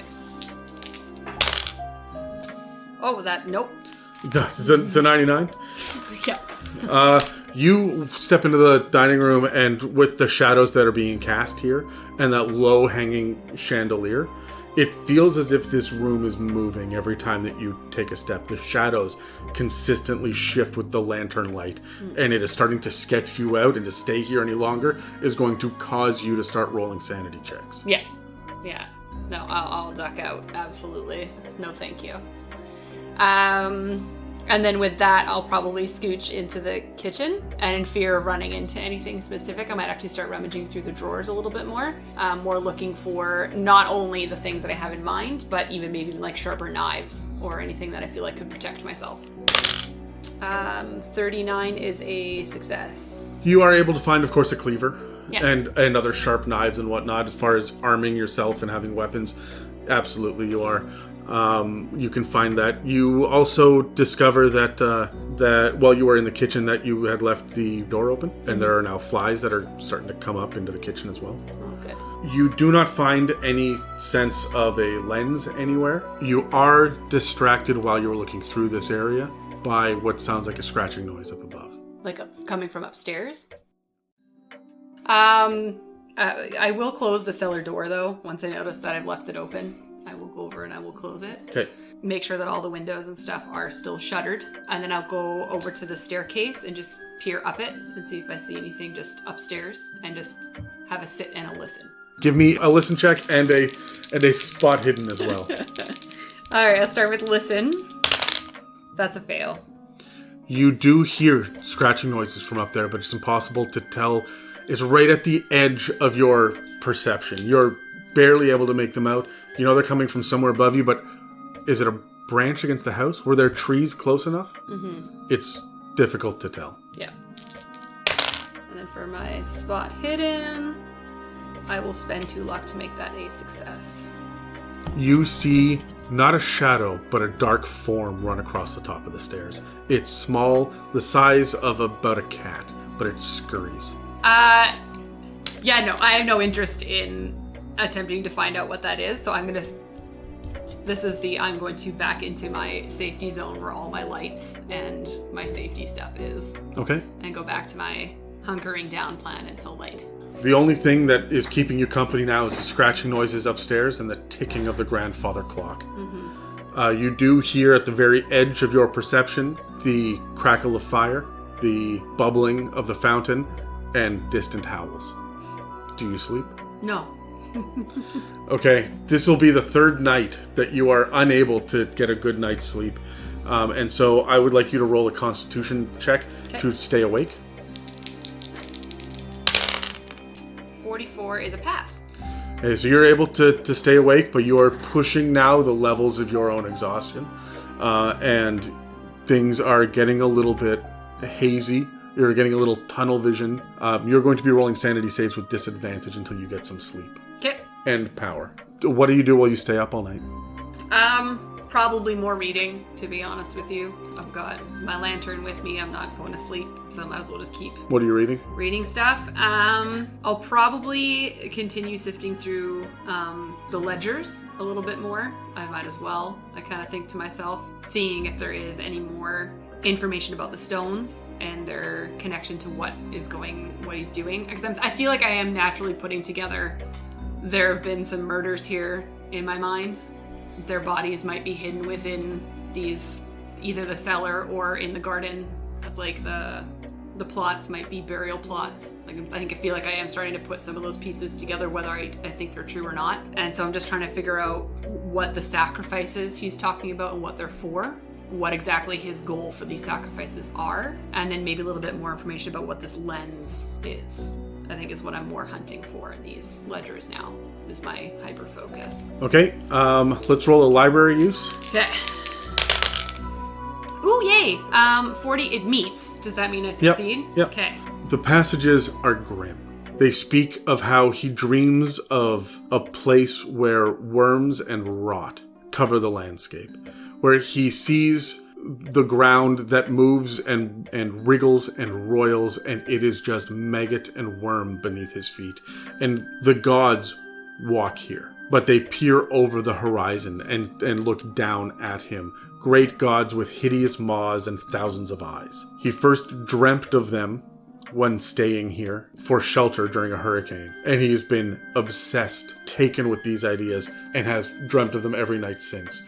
And he knows that by committing these unholy rituals and perverting the protections of man, he can weaken the thin spot between dreaming and waking, and his dreams can become reality. He says he dreamt of a large rat, completely hairless, sagging skin with the face of a man and hands of a man, and he calls it his rat thing. And it haunted his dreams, talking and whispering to him and watching him at all times from the shadows.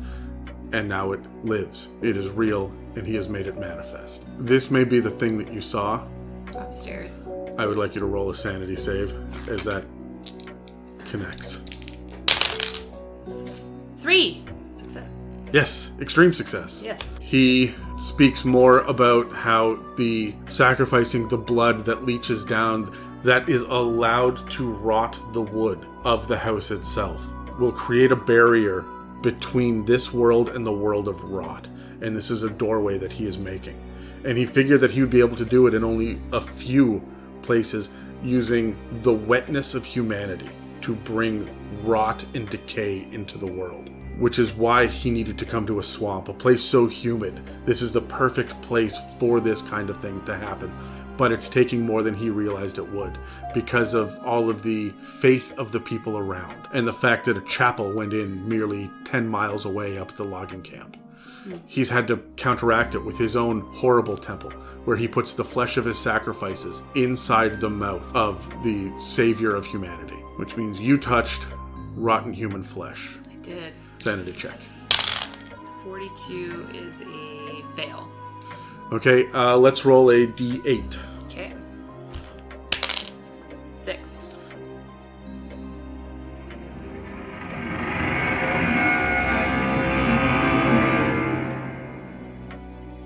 You shiver and jump at the idea that you've done this. You can feel your skin crawling, knowing that you have not only touched the blood of these people, of these victims, by touching the wallpaper, and that slimy feeling between your fingertips was their blood. You also held a chunk of one of them in your hand and tossed him into the swamps, disposing of evidence of a murder. There's scratching noises from upstairs. He continues to go on at length to Grant about how it was a mistake to look through the lens as long as he had. But there are secrets, there are truths that he has uncovered that he can never unlearn. This is the undoing of himself, but also the widening of his innermost eye. He would hope that no one would ever come upon this knowledge, and he hates himself for what he's done, but he must do it. He's compelled by the voices within. He says that any time that anyone looks at him now, he feels as if he has to hide. And there is no hiding from the dogs that encircle this property. And you hear howling outside. It is at about this time that you hear the ticking of the grandfather clock and realize that it is approaching dawn, and that truck will go by before first light. But you have no way of keeping exact time, and the grandfather clock was set at 2:30. And what time is it now? Early morning. I'm going to try and get to the road, though. I'm going to attempt it. Okay. Yeah. So I'm going to pack up anything that I can. I'm actually going to leave behind anything that's heavy. So I'm going to leave behind most of my photography equipment. I'll probably just take my camera itself. So Sure. leaving behind the flash, leave behind anything that's too difficult to carry. Because my bag is now full of all this paperwork is what I'm feeling. So camera around my neck, bag of papers around my shoulders, any of the legal stuff that's necessary. And then I'm going to grab the shotgun. I'll have that with me.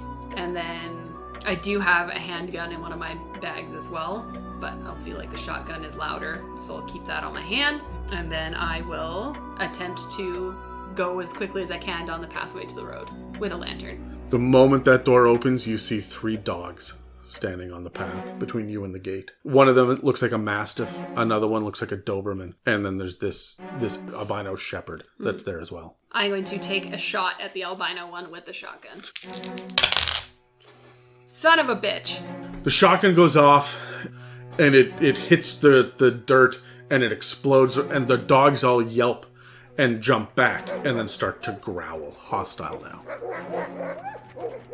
I have a lantern in my hand. Like, I wouldn't have had a lantern in my hand then if I was using a shotgun. No, you would have put it down. Would have put it down. Yeah. I'm going to pick up the lantern. I'm going to throw it Sure, okay. at them. Sure, let's roll a throw. Okay. Son of a bitch. You throw the lantern, but you grabbed it in your hand, and it burned your hand. Not enough to cause damage, Yeah. but it burned it just like, so you didn't throw it nearly as far as you thought you would. Yeah. And it landed and smashed on the bottom step. And the oil lights and burns for about 30 seconds before it starts to go out. Okay. What are the wolves doing? They're sitting there growling. Now that there's been this huge flash of light, the wolves have taken another step back and are closer to the gate than the house, but you can see their fangs as they are growling aggressively at you. The room with all my other lanterns are right beside me. Yeah. So I'm going to quickly, while I'm kind of looking, I'm going to close the door, go into this room, grab as many lanterns as I can, open the door, and I'm going to start tossing these out like Molotovs just into the field. Sure. Not okay. necessarily aiming at the wolves, just trying to light as big of a fire as I can. Do you want me to roll both rolls? Yeah. Roll throw. It's a success. Where are you throwing this first one? I'll throw it towards the wolves, like just straight out, essentially. So if they're right there, just out straight out the door is where I'm throwing them. Okay, and they end up backing up away from these fires, kind of pushed off to the perimeter Yeah. of this area. But there's nowhere for them to go, Yeah. right? They would have come onto the property through the back where there is no fence. So they've got fence and gate penning them in, Yeah. and they're going to start to get desperate now. Um, You have 4 lanterns left. Now that they're kind of pinned in one place with this first throw, I'll take out my handgun and I'll try and shoot one of them. So 35 is a success. And you roll damage? Yeah, so 1d6. So 5 damage. Okay, yeah, you are able to shoot it, and it yelps and jumps back, crippled, but still alive. I will take a shot at one of them. I'll take another shot if I can. Okay, you can hear the sound of an approaching motor. So if I can hear the motor, I might actually switch gears and throw another lantern. So I'll do that instead.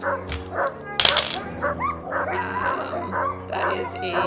How much of a thing? I rolled a 91. Okay. And I need to roll a 20. Okay. This one lands at the foot of the stairs Yeah. and lights that area up. The motor's approaching you. You've got about 10 seconds before it shows up. So about 2 more actions. Like, looking at where the fire's lit, is there a way to, like, go around and jump over the banister? Yeah, you would have to do a jump check. Good. Fantastic. I'm glad that I put nothing into that. Yeah. All right, well, I'll run over to the banister. I'll have one lantern in hand. And Yeah. I'll try and, like, jump over, like, one-sided. You're using a penalty dice Because on I'm this. physical, right? Yeah. Okay. Because you're exhausted. It's going to fall fall over it's a fail. I'm gonna fall over this banister. How much of a fail? I rolled an 89 and I need a 20. You hop over and drop and scatter everything that you have, landing prone on your hands and knees. The lantern shatters beside you and starts to burn towards your books and everything else. You can go after and rescue this, but you'll probably get burned. Yeah. If you don't, on the next round, it will start to go. I will leave it. Yeah. Okay. I am in survival mode now. Yeah, so you are now beside the banister. You've got fire that is going to light up your belongings directly in front of you, between you and the gate. The wall of the house is directly behind you. But there are bushes to the left, so you land on the left side of the staircase. You'd be able to get around and circle, but there are still 2 of these wild dogs there. Yeah. The other fires are starting to go out, and the motor is getting louder. The car approaches. Excellent. What would you like to do? Well, I'm gonna basically abandon all of my stuff, other than see if I can scramble to find my gun. Give me a spot hidden. Success. You see the Derringer that is sitting there on the ground within reach. Okay. You're able to scramble it and pick it up, but it is empty. Awesome. Is my purse within view anywhere? Yes, but it is also getting singed by the fire. Okay, F it. I'm gonna start running. Okay, as you get up, the dogs start to approach as the car pulls up. Waving my arms frantically as I'm running, and I'm just running full tilt towards this car. And if these dogs catch up to me, they catch up to me. I'll deal with that when it happens. So as they approach you while you are kind of running towards them at the same time, the car slows down, and you can see that there's a man in there looking at the fire and the dogs coming in. Yeah. And you can hear the door open as the first dog attacks. As I can see the dog coming at me, right? Yes. I'm gonna try and punch this dog in the face. Sure. Well, give me a fight brawl. Excellent. Okay, well it's a fail, and I'm gonna push it and roll it. Okay. This has to be a hard success. This is it's a 4. Oh, it's an extreme It's an success. extreme success that I just rolled. Yep. So let's roll damage for you. Okay, so for me, I get a D3, which is a D6. Divided with it. So it's So a 3. 3 plus 1 because I have damage bonus. So 4. Sorry, damage bonus is 1d4. So you roll a D4 as well. Okay. 4.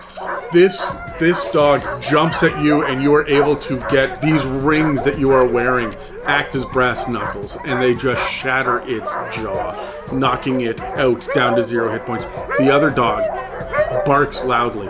More dogs start to bark from the other side of the gate as the man comes around the car. Yeah. He's calling to you, "Are you okay? Are you okay?" And you can see, but he doesn't, the 3 dogs that step out of the swamp on the far side of the road. Get in the car! I'm coming! All right, the other dog is going to attack you as well, Okay. but because you've used your fight back, you don't get anything else. Yep.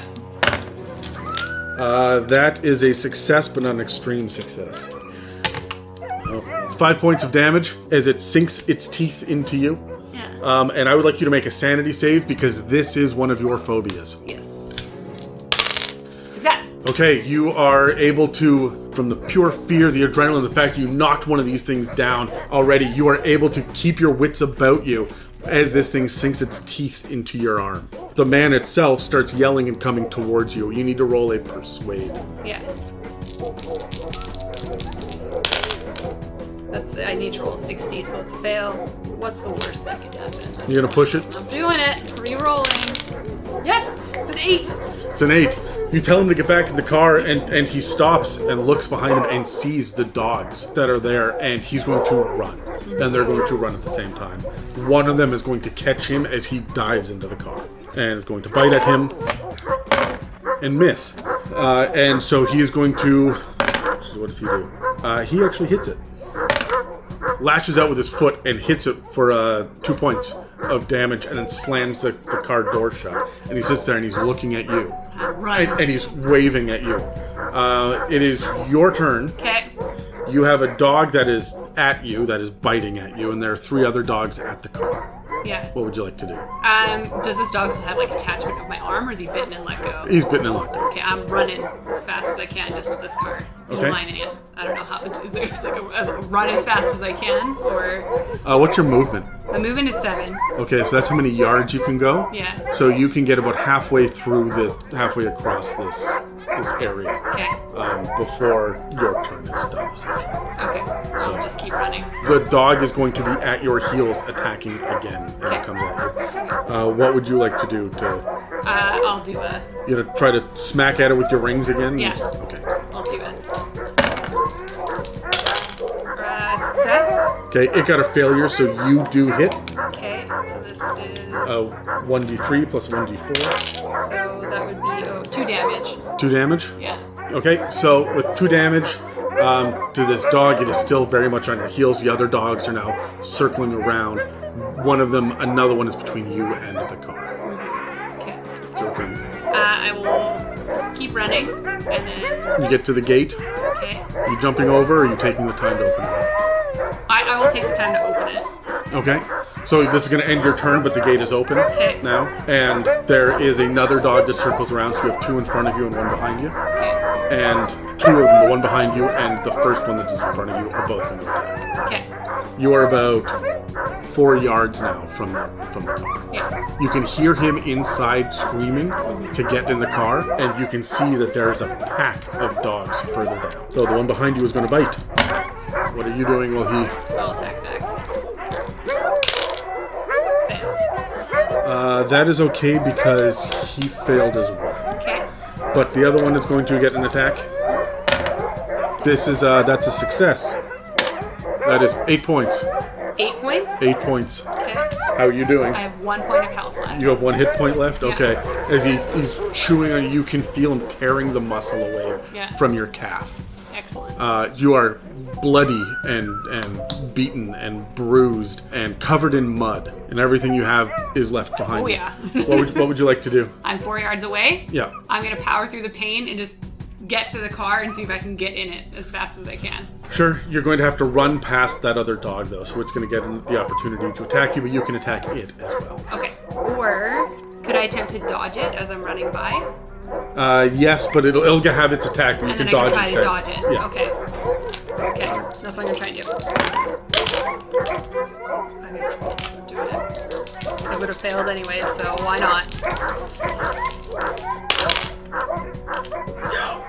15. Is that a hard or an extreme So success? for my dodge, it is a hard success. I rolled a 2 Damn it. for the extreme success, which means that it is going to roll damage, Yeah. which is more than enough. Yeah. It jumps at you and takes you down in the street. Excellent. The man behind the wheel is going to try to get out as well to save you. Mm-hmm. But the last thing that you see is this man running toward you in the darkness and teeth descending over you. As the darkness takes you and the insanity that has been encroaching upon your consciousness hits, you think about this albino shepherd that you've been seeing. And because this is your last dying moment with the albino shepherd in your mind, the places between dreams and reality becomes very thin. And somewhere in the world, a creature born of worm and rot, a gigantic white canine creature, is born into existence. Nearby, a slumbering god.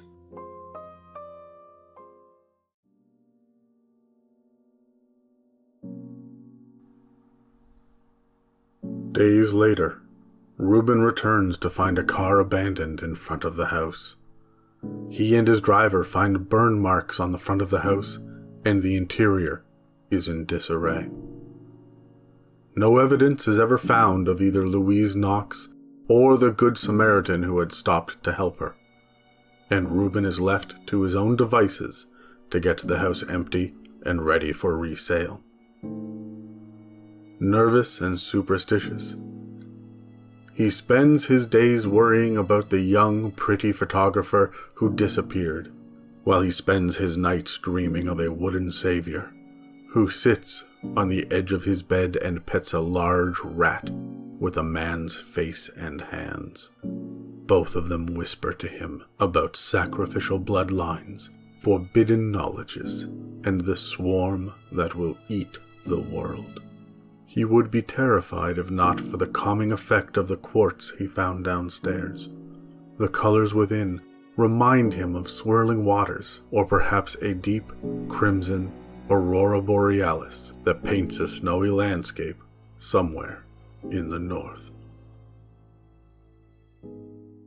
This episode starred Megan as the unfortunate Louise Knox. Most of the music was provided by Tyler at Melodica's Music. The plot and story have been designed by Dan and Adam of the It's a Mimic podcast. Thank you to everyone who has been involved in this massive undertaking, and a special thank you to you, our listeners, and of course to those of you who have donated at www.itsamimic.com.